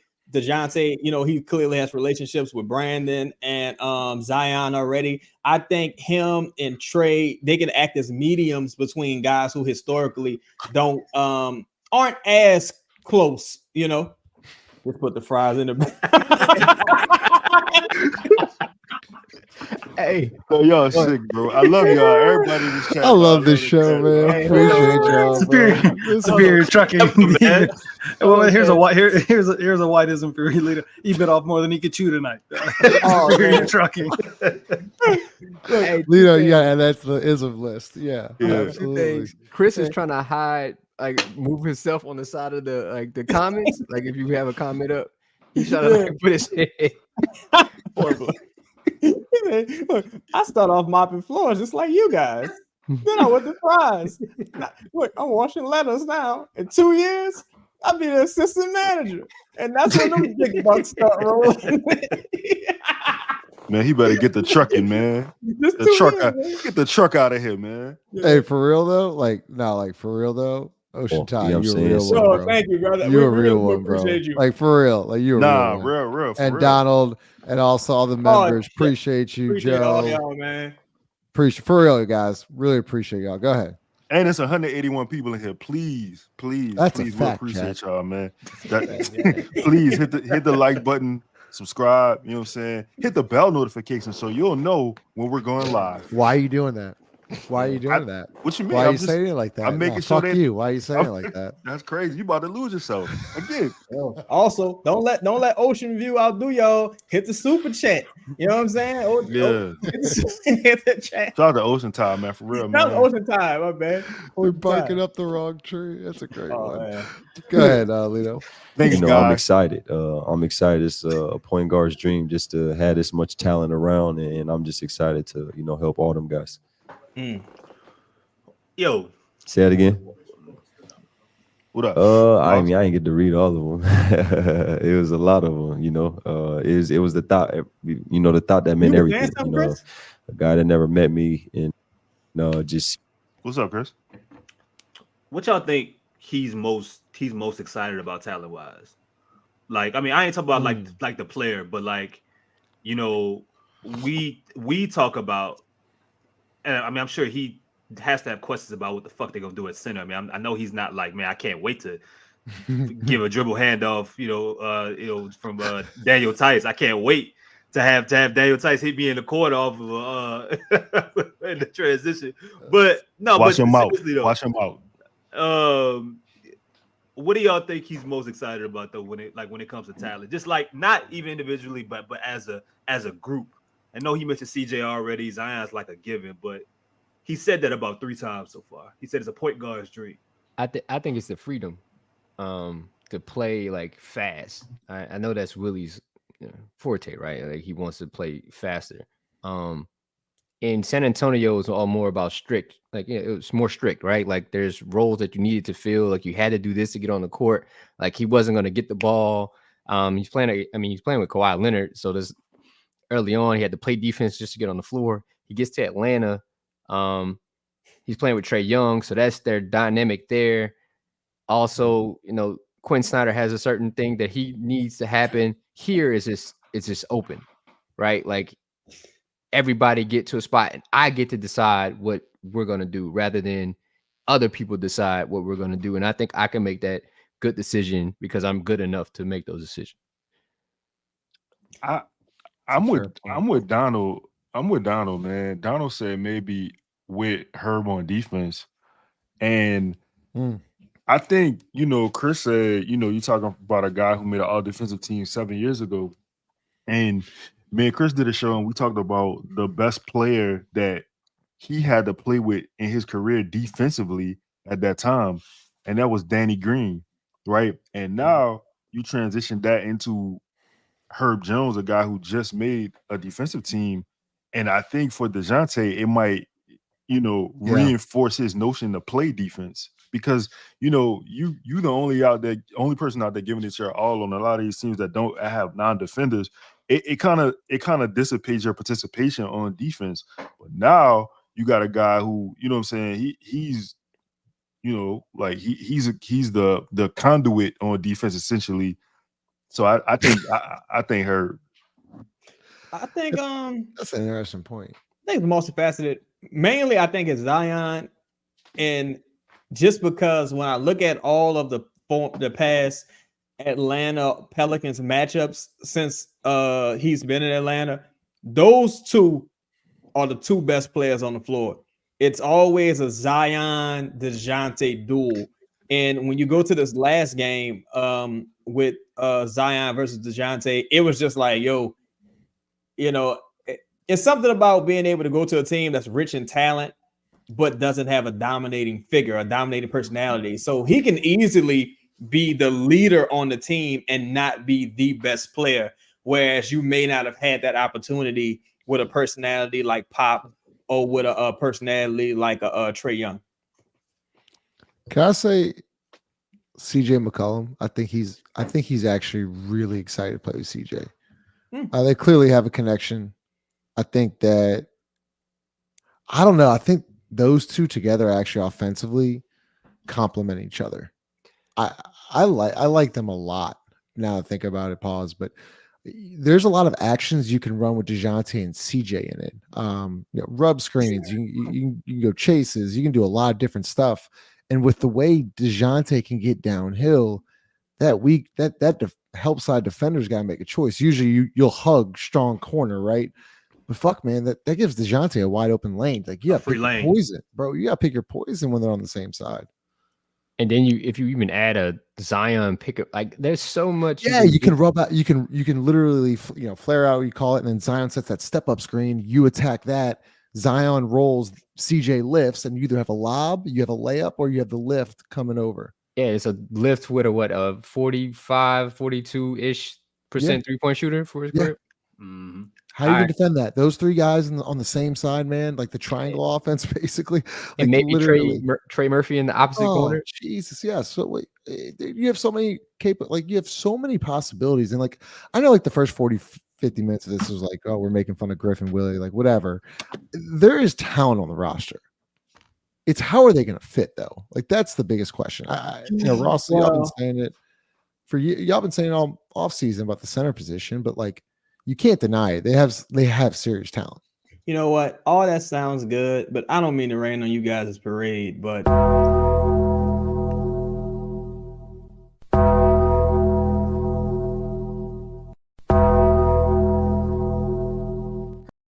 set myself up for that one.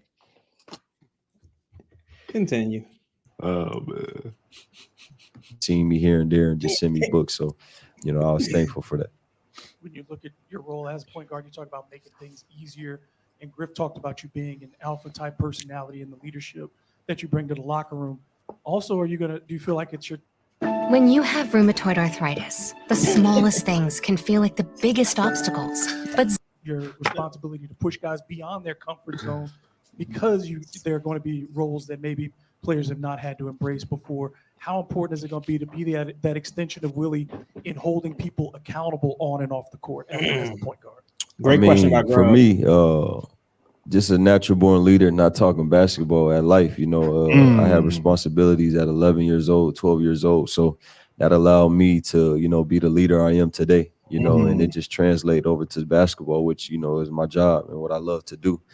And, so that's the easy part. That's just natural. I wake up, I believe in who I am. I'm confident in who I am. And, when it comes to the basketball side, I feel like if we play in the right way, everybody should have some success. You know, it's that simple. You know, I know it's easier said than done, but if you play the right way, defend at a high level, you know, guys will be happy as long as we're winning. That's a great answer. For lack of a better word, able. You know, I mean, like when that Afraid ain't even in my vocabulary.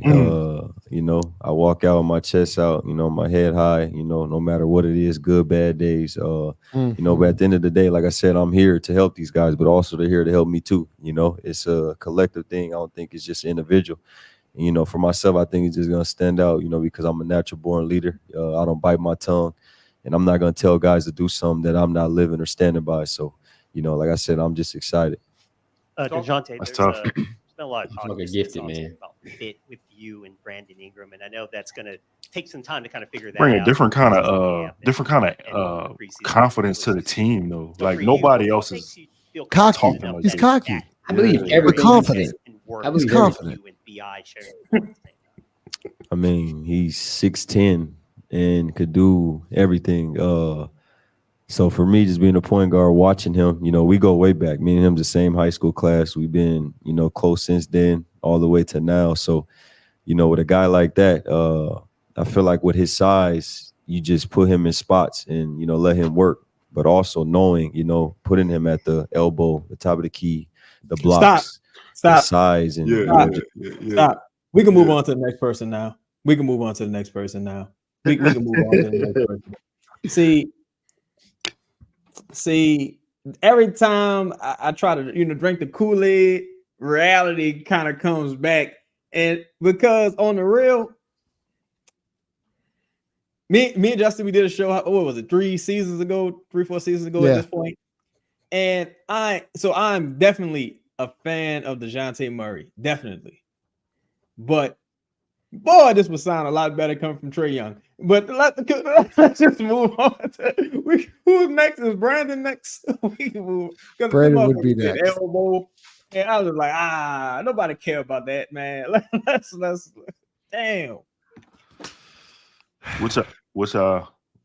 I again, I haven't seen any of this. Is there anything else captivating in Dejounte's? No, I think that was That's it. pretty much it. Jared? Yeah, that's pretty much it. We can go to Brandon. All right, Brandon is 228.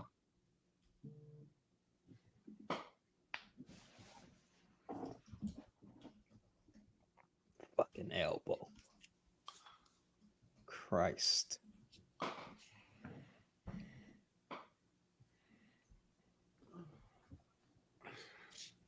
I think Dejounte said you guys were in the same high school class. You know, how long have you known him? You know, what was the relationship like before he became a Pelican? Yeah, I've known him since high school. Might have went to a couple camps together, but the rookie program right before we got in the league, we made a good relationship that kind of carried us up to now. I always check up on him when he was with other teams, with the Spurs, with Atlanta, and he's done the same for me. So it's been a good relationship. And I mean, look, you got 1 year left in the deal.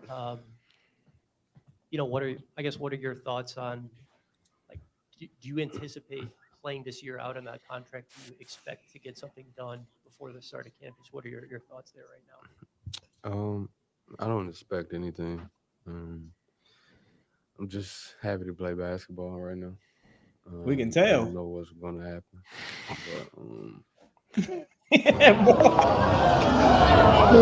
This is a cluster. I just expect to play basketball. Yeah. And I think you know, the video you posted on Instagram said you can't stay in environments where people don't understand your value. Like, what can you say just about, like, I guess, you know, what fair value is or anything like that? What is your question? What do you think, I guess, fair value is to you? Fair value. I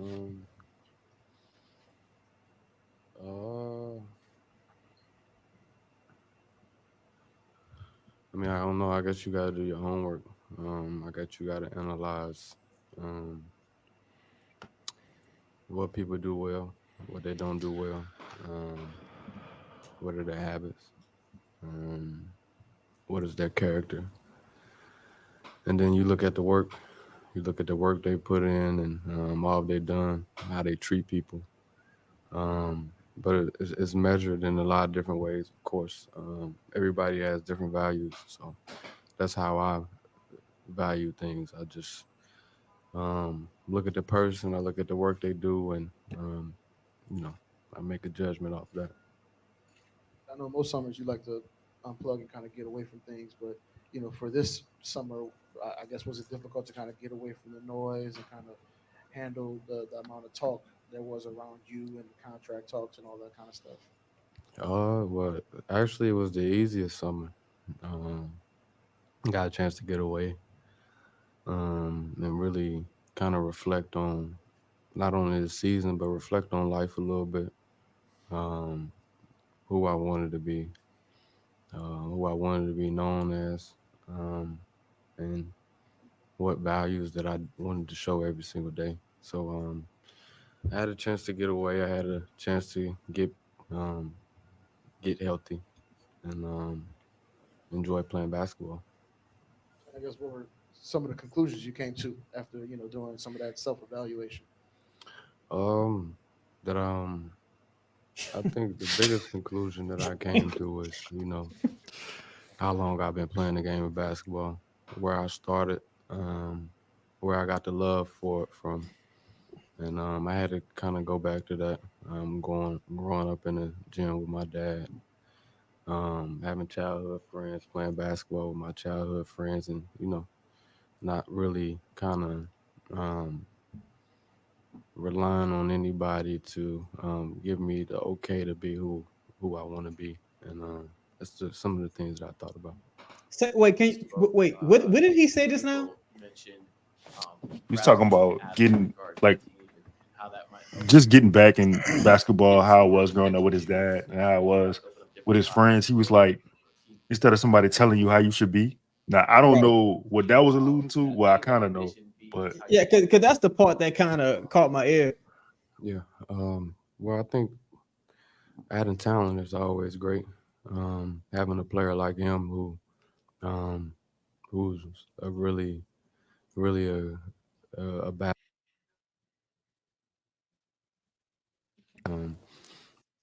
What'd you do, Lito?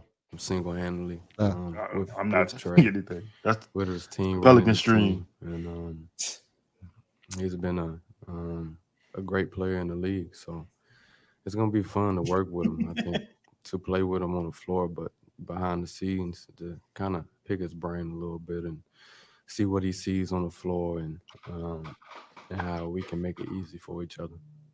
Willie talked a lot about, quite frankly, he said, B.I. get your threes up is something that he's going to say often.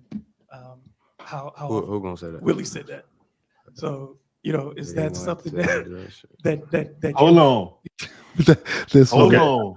So this is the controversy. What did he actually? What did you? I just heard he it. say? He said said, "Willie not gonna have to tell me that shit." Yeah, that's what he said. What is the? Wait, can we rewind it back, please? We gotta. 233. I wish we could do the slow mo, like John. What is it? John Boy Ross does that. Shout out John Boy, the truth. Yeah, he's the man. Yeah. Well, I think adding talent is always great. Having a player like him who's a really a bad. Come on, pals. Single-handedly with Trey, with his team, running his team, and he's been a great player in the league. So it's gonna be fun to work with him. I think to play with him on the floor, but behind the scenes to kind of pick his brain a little Stay bit with it, and man. see what he sees on the floor and what's his how we timestamp? can make it easy for each other. Willie talked a lot about, quite frankly, he said, B.I. get your threes up is something that he's going to say often. Who gonna say that? Willie said that. So, is that something that He ain't gonna have to tell me do that wanted, shit. Have you looked at older film where you did shoot? Wait. Can we do one more? All right. So what's the he? All right, what's Said he the ain't gonna have other- to tell me to do that shit. Yeah. All right, go play it. Who gonna say that? Willie said that. So, you know, is Yeah, he that gonna have to something tell me that, to do that shit. that you've, you know, wanted? Have you looked at older film All right, where pause you did it, shoot Rito. more threes or things like that? Thoughts? There's three things you could take away. Firstly, him saying, who gonna tell me that? That's the first thing I caught, because it's like, well, fuck, does it matter? You need to do it. The second thing is you can interpret him saying, well, he ain't gonna have to tell me that shit two ways. One is like, fuck Willie, hey, who are you to tell me anything? Like and that actually goes into another thing that he said later in this clip. And you could say, well, Brandon's pretty much playing for his proverbial basketball future right now. So if he don't know after all this time he has to shoot threes, then you know it kind of is what it is. Like he's playing for his financial basketball future right now. And I think lastly, you could take it by him not saying it directly into the microphone. You could take it as it like that's something he was thinking that slipped out. Yeah. So actually, I'm with like the second, like kind of like the second part of what Chaz said. Now, of course, these just words. Like the action gotta match it. But to me, when I first heard it, the first thing I thought of is everybody been telling me this shit already. Like I've heard this. He ain't listen. He ain't gonna have to tell me. Everybody been telling me, almost as if whether it's a good or a bad thing, but almost as if he's annoyed by the fact that it's something that he still has to do. Like it's almost like a chore. You know what I'm saying? So, I just don't know if it's a good or a bad thing until we actually see him shoot more. You know, and say, all right, well, now it's clear. Like I don't fucking have a choice now. Right. Now, I see it a different way, to be honest with you. I see it as him saying, like the Magic Johnson meme. I ain't gonna be here. Like he Willie not about to tell me this because I ain't finna be here for Willie to tell me this shit. That's kind of how I took it. One, they're both saying, like, you know, if you look at what Willie's saying, what Brandon's saying, they're on two totally ends of the spectrum. Nothing what Brandon's saying, what Willie's saying collide with each other. I don't think they see eye to eye right now. I don't think Brandon's had much communication with the team over the summer. I think it's all a lie. Yeah. I think he's on a different end, like, nah, fuck this. I'm out.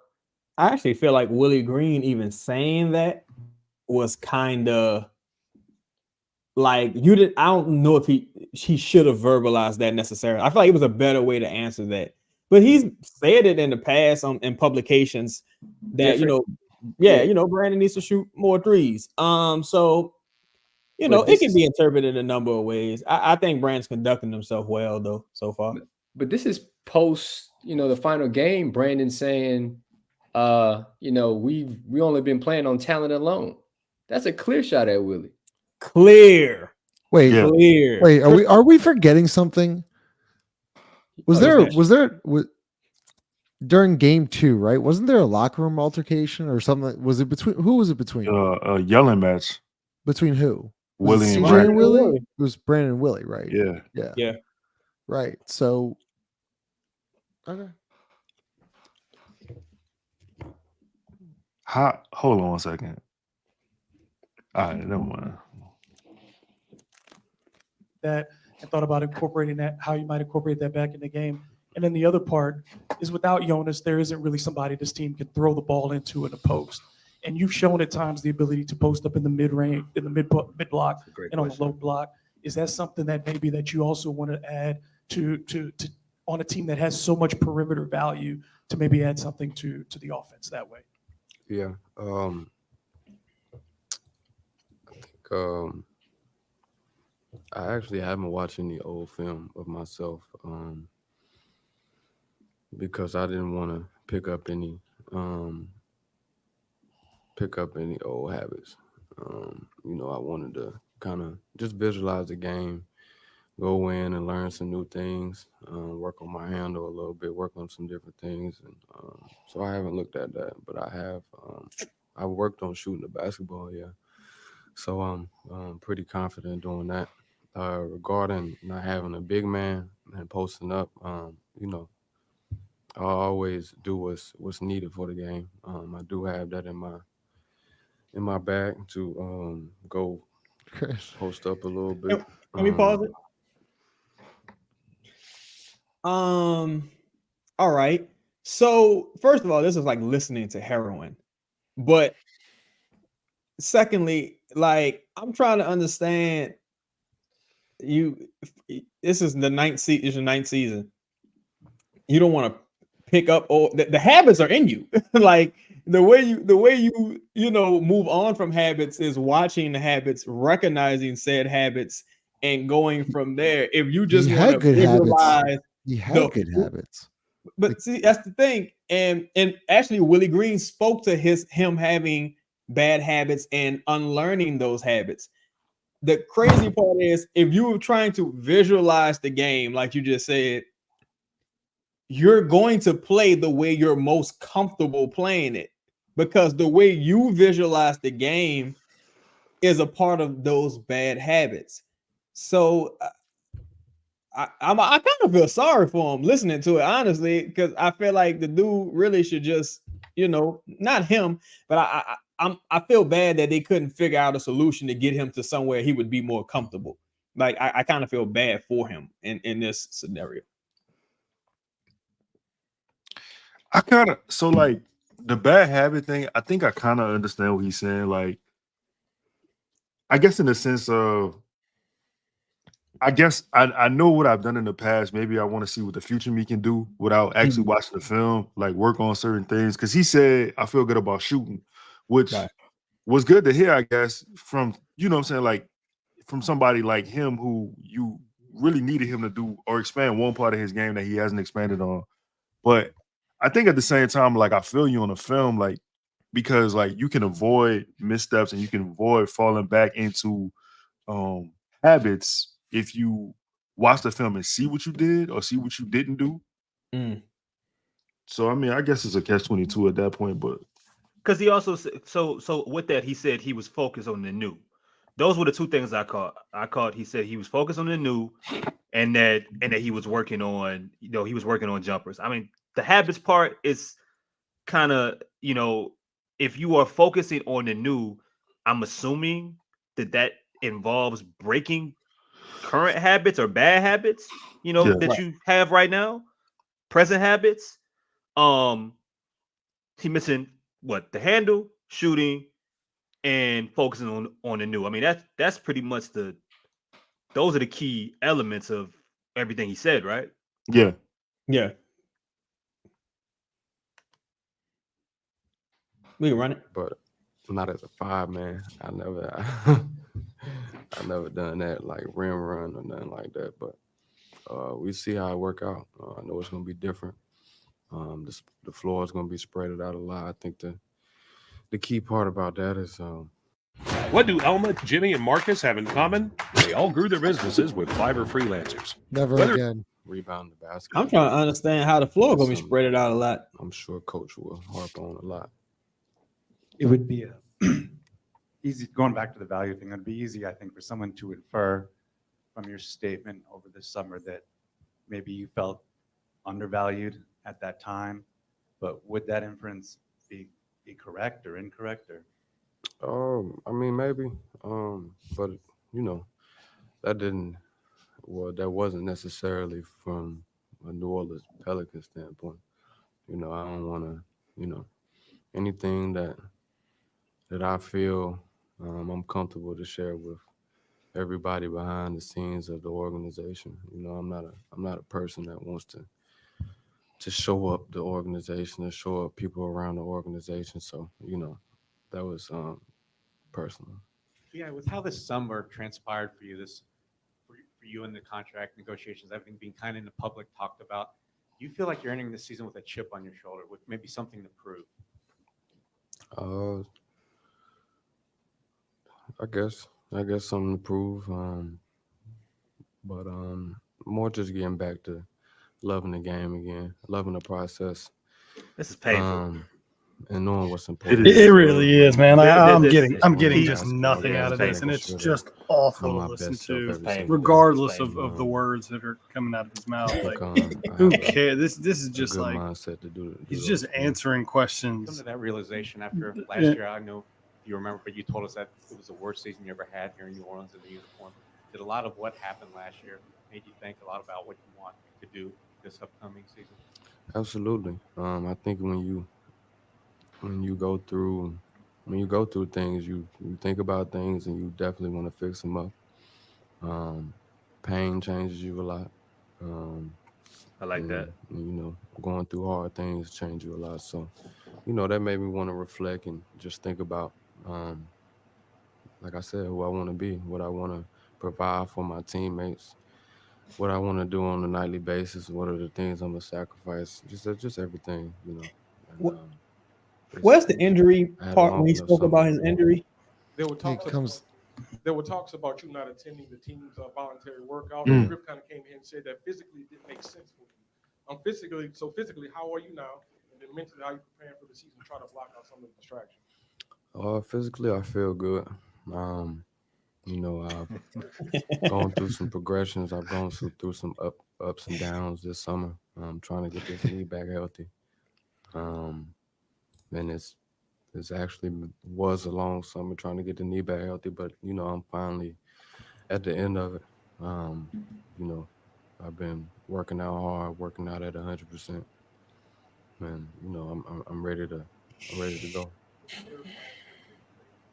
No surgery, no.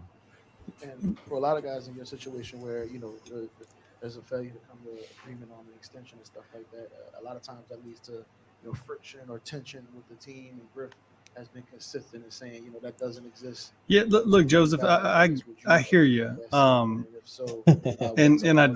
I don't really agree. The question's great, and not really. At the same time, like there's clearly a way to answer these questions that, like, with just a drop of energy. Making eye contact, different inflections in the voice. Look,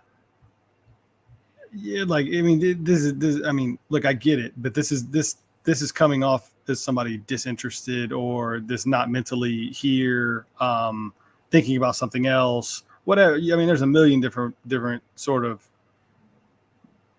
phrases you could use, but like, is this inspiring? Is this informational? Yeah, he's answering the questions. He's doing his job. I'm not even really criticizing as much as I am. Just move the shit. Let's just move this. Like, is anyone getting anything out of this? Like, I think are we gaining any insight, or like other than just boring ourselves to absolute death? The only part I wanted to hear, because I wanted to call bullshit on it, and I'm not calling bullshit on the injury itself. I'm calling bullshit on the injury affecting his game the way he's claiming that it affected his game.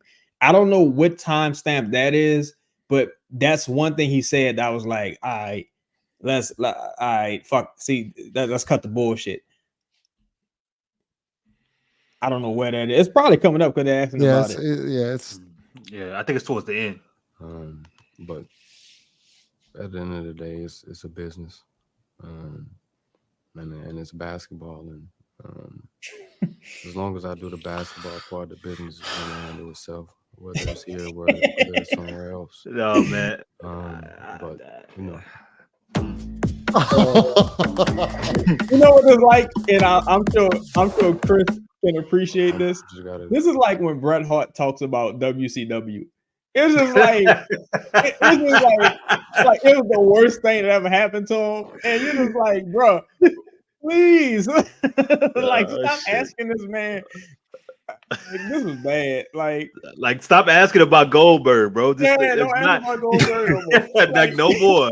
Don't ask the man about his contract no more. Don't ask him shit. Like, that's moving on. Go ahead, Leo. Continue to put the work in, and That's I all feel like I I'm can kind of think about depressed just now. going forward. Just Yeah, I it's gotta just a do There's my just no cloud. energy, bro. There's I just gotta play the none. game. I gotta be consistent and be healthy and show who I am, and then on the other side, take care of yourself. And the playoff series last year, obviously, it was tough for There you y'all as go. a team and for you individually. I guess having some time to kind of reflect on that and look back on what happened in that series. I guess what was your takeaways and how do you feel about just kind of bouncing back from that? I think my takeaway was, the biggest takeaway for me was communication. Coming This back was from an injury that was hard to come back from before playoffs. It's we all know that 5 is better than 1. Everybody being on the same page is a big thing. So I just learned communication when I'm coming back from injury like that. How to communicate with my coach, how to communicate with the organization, how to communicate with you guys, what I'm really feeling. In times like that, you try to be a superhero and not having and putting everybody else over how you really feel. So that's what I kind of learned. Just Can you pause, Lito? Ways that I. That's What what I y'all was waiting on. what y'all think about the communication thing? Like what's he referring to? I think he just contradicted himself. Because earlier when they asked about the social media posts, he said, "Well, I'm not the type." He essentially said, "I'm not the type of person who's afraid to voice how I feel within the organization." Now he's saying, "I had to learn." It's basically, what he basically doing is saying, "I should have told people that I was more hurt than I actually put on, and I had to come back and be a superhero." But I'm gonna tell you why that's inaccurate. I'm gonna tell you why that's a fib. Brandon played in 64 games this season. Brandon had 33 games in the regular season, no playoffs, 33 games where he scored 20 or less points, right? Wait, Chad, say it again. Say this thing. Brandon played in 64 games this Yeah. season. He had 33 games with 20 or fewer points, with leading the team with 16 field goal attempts per game. He had 4 single-digit games. So him, and this is all, he only played 1 game post knee injury versus the Lakers. So if you must have been injured all season, because in January they were like what, 4, 5, 6 games in a row the way he couldn't crack 20 points. And then in the Kings game, you weren't injured. So I'm trying to understand like how this injury this happened. I'm not saying that this man wasn't injured. I'm just saying that how is this relevant considering the performance this entire season? Because people aren't just looking at Brandon saying, well, he had a bad playoff series, that's the problem. They're looking at the totality of the work. 33 games, a lot of motherfucking games. That's 1 game more than half. So Well, I guess what I'm wondering is, like he says, like learning how to communicate with injury, with Willie Green, with y'all, like what is he referring to? Like, because we talked about this, right? Healthy? Okay, but I understand that. But we've talked about this all off season. He looked pretty healthy against the Kings. Yeah. Yeah. I mean, what did he have? Go look at his stats. He was great. He had 40. Didn't he have 40 against? No, it was the Raptors or somebody. The Raptors. He had like 6 threes or something like that. I'm just curious what that communication looks like. Does that mean, like, guys, I know that he had 24, 6 and 6 in 37 minutes in that game. Yeah, I would be curious to see if that question went on a little bit longer. How further, like, I mean, does he feel? I mean, it sounds like he's saying he came back from injury too soon. He had given it another week, Would he have given it, 3 days? Would he have said, you guys finish out the regular season? Which may have benefited them for all we know in that last game. You guys finished that's what I wanted. You like you know what I'm saying? Like that's what I'm does he feel responsible for the way that the season ended? That was an underrated part of the press conference that I think I missed earlier. So I'm sorry, of media day. What I think, and I want to credit the new medical team and their ability to keep guys on the floor. I think in the past, some things probably happened during the season that Brandon would have set out longer for. And again, I'm just making an educated guess. I think that, again, man, this is the first time he's played over 45 games or something weird like that, a weird number since his rookie season. And I just feel like leaning on this injury crutch is a bad look because he just had a bad season. People have, it happens. You know what I'm saying? I'd rather him just continue what he ended the season with, saying, I had a bad season. You know what I'm saying? And I'm gonna be better this season. But now it's like, well, I didn't communicate this. I was trying to be a superhero. It was like a superhero. All right. It was Lou Dort, brother. I mean, it wasn't like it wasn't, you know what I'm saying? It wasn't. I know, it wasn't like Lou Dort's a good defender, but holy shit, this wasn't. Yeah. It was Scottie Pippen. It wasn't like Kawhi. It wasn't the bad boy Piston. What is that? Oh shit! Hey, that's me. That's Professor Brandywine from the movie Monsters. I don't know if you've ever seen that movie. Yeah. I read over. But that's all I could think about it. We'll now dive into the rich history of screen can design. What? No, wait, man, remember that guy? Chaz hasn't seen, bro. Y'all remember the dude from USA? I think his name is Ben something. Ben Stein. Ben Stein. Ben Stein. Yes. Clear eye. It reduces moisture. For the dry, irritated eye. Yeah, irritated eye. This fucking show, man. Go, Chris, crazy. Go ahead, Leo.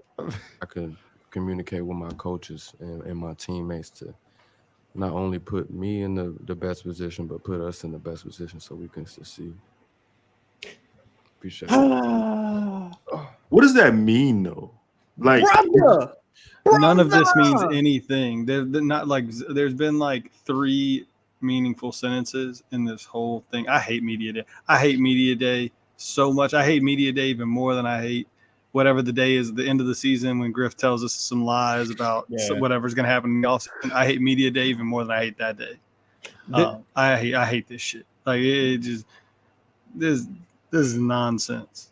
This has probably been the worst media day that I remember, just because the cloud, bro. It's like the cloud is it's fucking with everybody. So and go ahead. No, I'm sorry, Chaz. Keep going. What? No, I'm just saying the cloud really fucking with everybody, and they whoever was in charge of the logistics of this did a terrible fucking job. First of all, Yves Missi is the second player interviewed. Then there's another 15-minute fucking break before you get to another. I don't even know who the next person was. CJ. Then there's another 8-minute break. It was like, dude, what are we doing here? I wanted to bring this up. Down there to rise. Copy what old. What the fuck is that? So last thing we could talk about. Trey Murphy says, I absolutely think I'm a starter in the NBA. Whatever happens, I'm going to be okay. The biggest thing is helping my team win and would love that to be starting games, but that's not up to me. Wait, say it again. Say it again. I'm sorry. My bad, Fab. I absolutely think I'm a starter in the NBA. Whatever happens, I'm going to be okay. The biggest thing is helping my team win and would love that to be starting game. I would love that to be starting games, but that's not up to me. So clearly he's telling you, I want to start. Yeah. I think that's actually the biggest story of this whole shit, to be honest with you. I do as well. Y'all want to do the Trey one? Y'all want to dip off? I mean, you just said what he said. I mean, it don't really. It's on y'all. You can play it, but don't matter. I think Trey had an excellent poker face this entire thing. I'm like, when I say he was stoic when it got to that point, because I don't even think he said personally. I think he was saying I deserve to be a starter. Yeah, and he referenced things that happened to him in the past in prior seasons. That was another thing. So I feel like I think he's upset. If anything, he should be upset. I mean, how much does a man need to see to be upset? I'll do Trey. I'll stay on for Trey and get off. Pause. Come again? Well, the thing ready to the tackle thing your about debt? Trey is We can the help. thing about Trey though is that like, That was crazy. But then you follow. Go ahead. Yeah, just another little. That's a little crazy. But the thing about A Trey is Stretch like, how can Financial Trey? Wellness Vision subscription can I help get you how he's visualize your upset. debt. The reason he's upset is because the guy whose conference we watched is still hit. Like you didn't have a plan, or the plan you had didn't work out. The first team campaigning for her, finally paid off. Our defensive player of the year next. Is that what that shirt means? Yeah, new goals, new tasks. I just felt like first team was a stepping stone. I feel like defensive player of the year is the next step for, my campaign for her. So pretty excited for that. Yeah, man. I mean, just how good did it feel to see him get recognized for the stuff he's been doing on defense for a couple years now? Man, it's a blessing. It's almost like I won first team all defense. I was so happy for him, just because of the guy that he is, and also just, he just deserves it. And he probably deserved it the year before that, but it is what it is. But we're just grateful that he was able to get first team all defense this past season. And Jose just finished talking about just that draft class, all three of y'all coming together and the progress y'all have made. I'm sorry, I'm gonna take this off. You're good. Love Herb. I'm gonna take this off. Just what's it been like for y'all just growing together and seeing just where y'all are now going into year 4? Say that one more time. I was The draft class with you, Jose, and Herb, just seeing how far y'all have come and where y'all are now going into year 4. No, it's crazy. I mean, the last Tuesday we played open gym, and it was me, Herb, and Jose on the same team, and we won, obviously. And I was looking around, I was like, bro, me, Herb, and Jose are the highest tenured Pelicans in the entire gym right now. Like, it's crazy how time flies. Like, literally, it just feels like yesterday I was walking into media day and getting prepared, wide-eyed, just not knowing what's going to happen. And right now I just feel like I know a good amount. I'm not saying I know everything, but almost everything. Just what's been the focus for you going into year 4? Where you trying to improve the most? I think really just overall aggression. That's been a big thing with, just mentality going into scoring the ball defensively, all that stuff. I've, worked on my game, on ball creation, all that stuff in order to, help, get my own shot. And, whenever we need to get a bucket, I'll be somebody that's, capable as well. I hate to do it to you, but you're in contract discussions, you're up for an extension.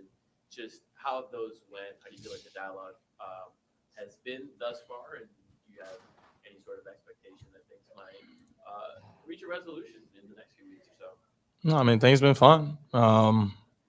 Things been good talks, and I want to make sure I reiterate, like I love it here, and I love the city, love the people that are around here, love my teammates, and I would definitely love to still stay here. I'm prepared for either situation, if I do sign or don't sign, but overall, like I want to, stay here, and so just hope we're able to get things done. And also, this is just not uncommon for a guy in my position to still not be signed. I mean, Devin Vassell last year was very early, and that was like October 2nd. So, guys in that range of, not necessarily a max, but, close there, it takes them a little while. So, I mean, it's not uncommon, and I'm not stressing about it. and just prepare to Pause, Lito. figure out what Pause. we gotta do. But look, I'm not saying everybody's supposed to be this fucking honest, but this is incredible. He explained every single thing in detail. I mean, I don't know. I mean, his agent might be like, "What the fuck, Trey?" But at the end of the day, like this is what we're here for. When we do a shit like this, this is what you want. If you had any question, he told you roughly money wise where he thinks he's looking to be. He gave you a comparison to somebody else that got paid. He gave you a timeline. The man even brought up the max, but it's telling you that I might not get it. So I mean, I just want to say for him, for someone who, if we have people in here that aren't as informed as we are, like he broke this shit down elementary. Like anybody can pick up that shit and kind of understand the clarity of his situation and where he's at with it. Yeah, he gave context clues. He gave you references. He gave you everything that you needed to know why he would want X, Y, and Z. He even gave himself an out. I don't know. It's pretty good. But Why do you guys think the deal hasn't been done yet? Well, okay, before you answer, because I thought the very beginning was the most telling part when he asked the question, "How's it gone?" and he said it's fine. That's like when your old lady says it's fine. It ain't never fine. It's never fine. Ever. Yeah. I mean, I think we just watched the interview of the guy before him. Like, I think Trey, we haven't got to the part yet, but about the starting or not starting. But how do you do the deal when you got so much? You got a player you can't mechanically trade on your team in front of him. You know what I'm saying? Like, Let's say pride. I'm Chaz, not Chris, but I'm in a mink house robe. Actually, it's not a bathrobe, but yeah. So somebody had a bathrobe. No, Chaz, I am actually in a bathrobe. I think he's talking. to me. Oh shit! I didn't. Oh wow! Oh damn! I didn't even see that. I thought it was me. Look, if I was about to sit down for an hour and listen to lies, I was gonna be comfortable. I was gonna be damn. Let me ask y'all this, right? Do y'all think that it's because even with CJ, the energy was just so low during this entire press conference. I've never seen it quite like this, right? So what do y'all attribute that to? Y'all think guys is tired? Do you think this team believes in no this one, stuff? Chaz, to be honest with you, I don't think a lot of people like media day. But Trey and Dejounte are very gifted. Like they're just really good. Trey, obviously, I mean, I think Jared's alluded to this a bunch of times, but Trey wants to do this when his playing career is done. So he wants to be energetic. He wants to kind of learn, he's made for it. I just like the honesty from Trey, confidence. Yeah, I mean, look, to go to your original question of why the deal hadn't gotten done, I think he kind of tells you. I think that the offer has been much lower than what they feel his market value is. And to be fair, the team can't, how can you commit 28-30 million next year? That alone with only about 6 guys under contract, that will be pushing you up against the tax. And again, you don't have a center on the roster next year. So I think there's a million questions to be answered, and I don't think Trey Murphy wants to sign a deal without certainty that Brandon Ingram will be off this roster next year. You've said it yourself that if Brandon is willing to stay here and take a discount, that they would sign him. Yep. I don't think Trey Murphy in his camp is willing to allow that, to accept that risk any longer. And I also feel like just looking at we talked about Mitchell Robinson, and it's like this team is just it's frozen from a salary cap standpoint to where that even if there was a minor upgrade you can make at center, it would be so difficult for you to, get the salary together for someone who is available. Like even right now, they couldn't do last year's deal for Gafford right now. You know what I'm saying? They couldn't even get Time Lord right now if they wanted to, because if they was giving them away, they couldn't do it because it's just, how much they've, fucked up this salary cap situation and this Brandon situation this offseason because, man, it's really nothing you can do. Roll the clip. There's been a lot of advocacy for you to be a starter for this team. The numbers show that when you get minutes, the team does well. When you get shots, Crab had a good last media year, day. You got 11 or more Elite. shots. The team was 22 and 8. Bro, it You was got less than incredible. 11 shots. You were 13 and 14. Do you view yourself as a starter for this team? Do you feel that you're competing for a starting spot with this team? And if you aren't chosen as a starter based on however the groupings go, how do you play as if you are? I absolutely think I'm a starter on Lily in the NBA, just in general. I'm a starter. And it's not up to me. There you go. But, whatever happens, like, I'm going to be okay. Like, it's happened in the past where, I feel like Hey. That's tough. That's a shot at Willie directly. Hey, That's a shot at Willie directly. That's very telling. He didn't say anything, but he said everything. Said a lot. He said everything. Jeez. He said it's nothing new. He said it's ain't nothing new. Yeah, they fucked up with me before. Tony Snell. I'll be okay. Devontae Graham. Let him do it. Let him do it. Let him do it. I'll be ready. Damn. Oh my God. You said that's a non-veteran response. You feel like that response was immature? Pride. I mean, they told the truth. Fuck. I wish people told more of the truth, man. Like that shit I sent y'all earlier with your boy from the Raptors. Yeah. Porter. I wish people just told the truth, man. That boy said, we ain't planning on winning nothing, so yeah, what's the point? starting, what I know? I've Go ahead. come off the bench and I still figure out ways to contribute and help win. That's the biggest thing for me is, helping my team win. And, would love for that to be as, starting the games, but, that's not up to me. Right. One of the other ways that you were very effective as a player last year was your rebounding. This team has talked about the small ball. Grab the MVP immediately. A lot of guys taller than 6'9". Him and Christian dropped 40, boy. 6'9" or 6'10". Yep. Yeah. How much did you develop your skill at rebounding and working on that as a focus and making that as something you could contribute for this team? It's just get the ball. That's it. There's no real thought process other than just go get the ball. That my dad challenged me and it was like, you're not rebounding, you're playing like you're 6'4". I said, well, I'll start playing like I'm 6'9" and just get rebounds. So that's all really what it boiled down to. Trey, what are your thoughts on Dejounte getting added to the team? How much do you think he's going to give you guys a hand, help you out this season?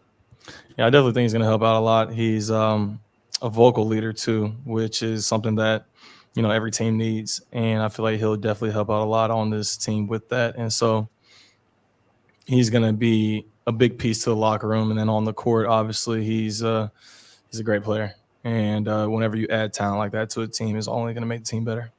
When you look under the hood at the numbers where you're handling the ball in scenarios like in pick and rolls or attacking closeouts off drives, they're all very good. They're all very, very efficient. The volume isn't necessarily there, but the efficiency is. Just, do you envision that being a greater part of your role? Need a UGC video for your business? Find me and many other skilled creators on Fiverr. Or you Yo, pause it real quick, Lito. I think honestly, I don't think anyone likes Willie Green. And if I feel like Brandon's totally out on Willie. Like I feel like Willie Green and Dejounte don't seem to necessarily have much of a relationship. I think Zion really don't give a fuck who his coach is, to be honest. And Brandon clearly, there's clear friction between Brandon and Willie Green. I just feel like Willie Green is. I feel like Brandon and Willie Green really the two culprits here. That's like the dark cloud, because that what Zaz said was like, well, and that's not up to me. That comment was unnecessary, and he said it So to me, that's a shot because we all know who it's up to, right? Yeah, I feel like, man, just promote Coach Barreto and trade Brandon. Like, what we doing? Run the clip, Lito. How do you go from being an efficient, maybe low volume player there to someone that can get a steady diet of? Yeah, I mean, it was a lot of what I worked on this summer. Just having the ball in my hand, more being prepared for those opportunities whenever they present themselves. And just not I'm not saying I'm going to go out there and just have like a bunch of ISOs. That's not going to happen. But, just picking my spots. And obviously, for me, I want to grow as a player. And that's the biggest thing. I never want to come into a season and I'm the same player I was the year before. So, I've, just worked on, more aspects of my game, and hopefully I'm able to showcase that as well. Pause it, Lito. Hopefully. That's a clear indictment on Brandon and the staff because he's nothing but a catch and shoot guy as this team is currently constructed. And if you're gonna keep Brandon, it doesn't make any sense to pay him. You know what I'm saying? You might as well let him move on because he's never gonna live up to his full potential unless he has those opportunities to create, on ball. And one thing that was weird to me is I ain't never heard anybody ask what this team's goal is, championship aspirations. Anybody ask about that at all today? Nah. That's crazy. No. Everybody just hit. Everybody just here. We're like, that's wild, bro. Right, Lito?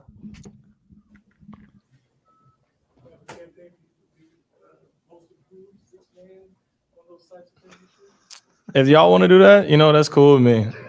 I'm not going to say no. I'll tell you that right now. But 3-point contest, though, I am open to doing that. Do not campaign me for the dunk contest. I'm not doing that. But 3-point contest, for sure. But I feel like he got robbed. He did get robbed. He did get robbed. Yeah, he motherfucker wasn't even in the NBA. He's not even in the fucking NBA. Man, we just went 2 hours and 11 minutes of That was watching miserable. fucking press conferences. So We got a good crowd in here, though, man. great crowd, fella. Hey, really appreciate you guys. The super chats, all that stuff, guys. Thanks for all the support. So I guess we'll be back next Sunday or this Sunday, whatever it is. And y'all got anything else? Y'all good? Vicknair and DraftKings. No, this is a special episode. Shout out Scott Vicknair. I don't know, We man. do DraftKings on Sunday.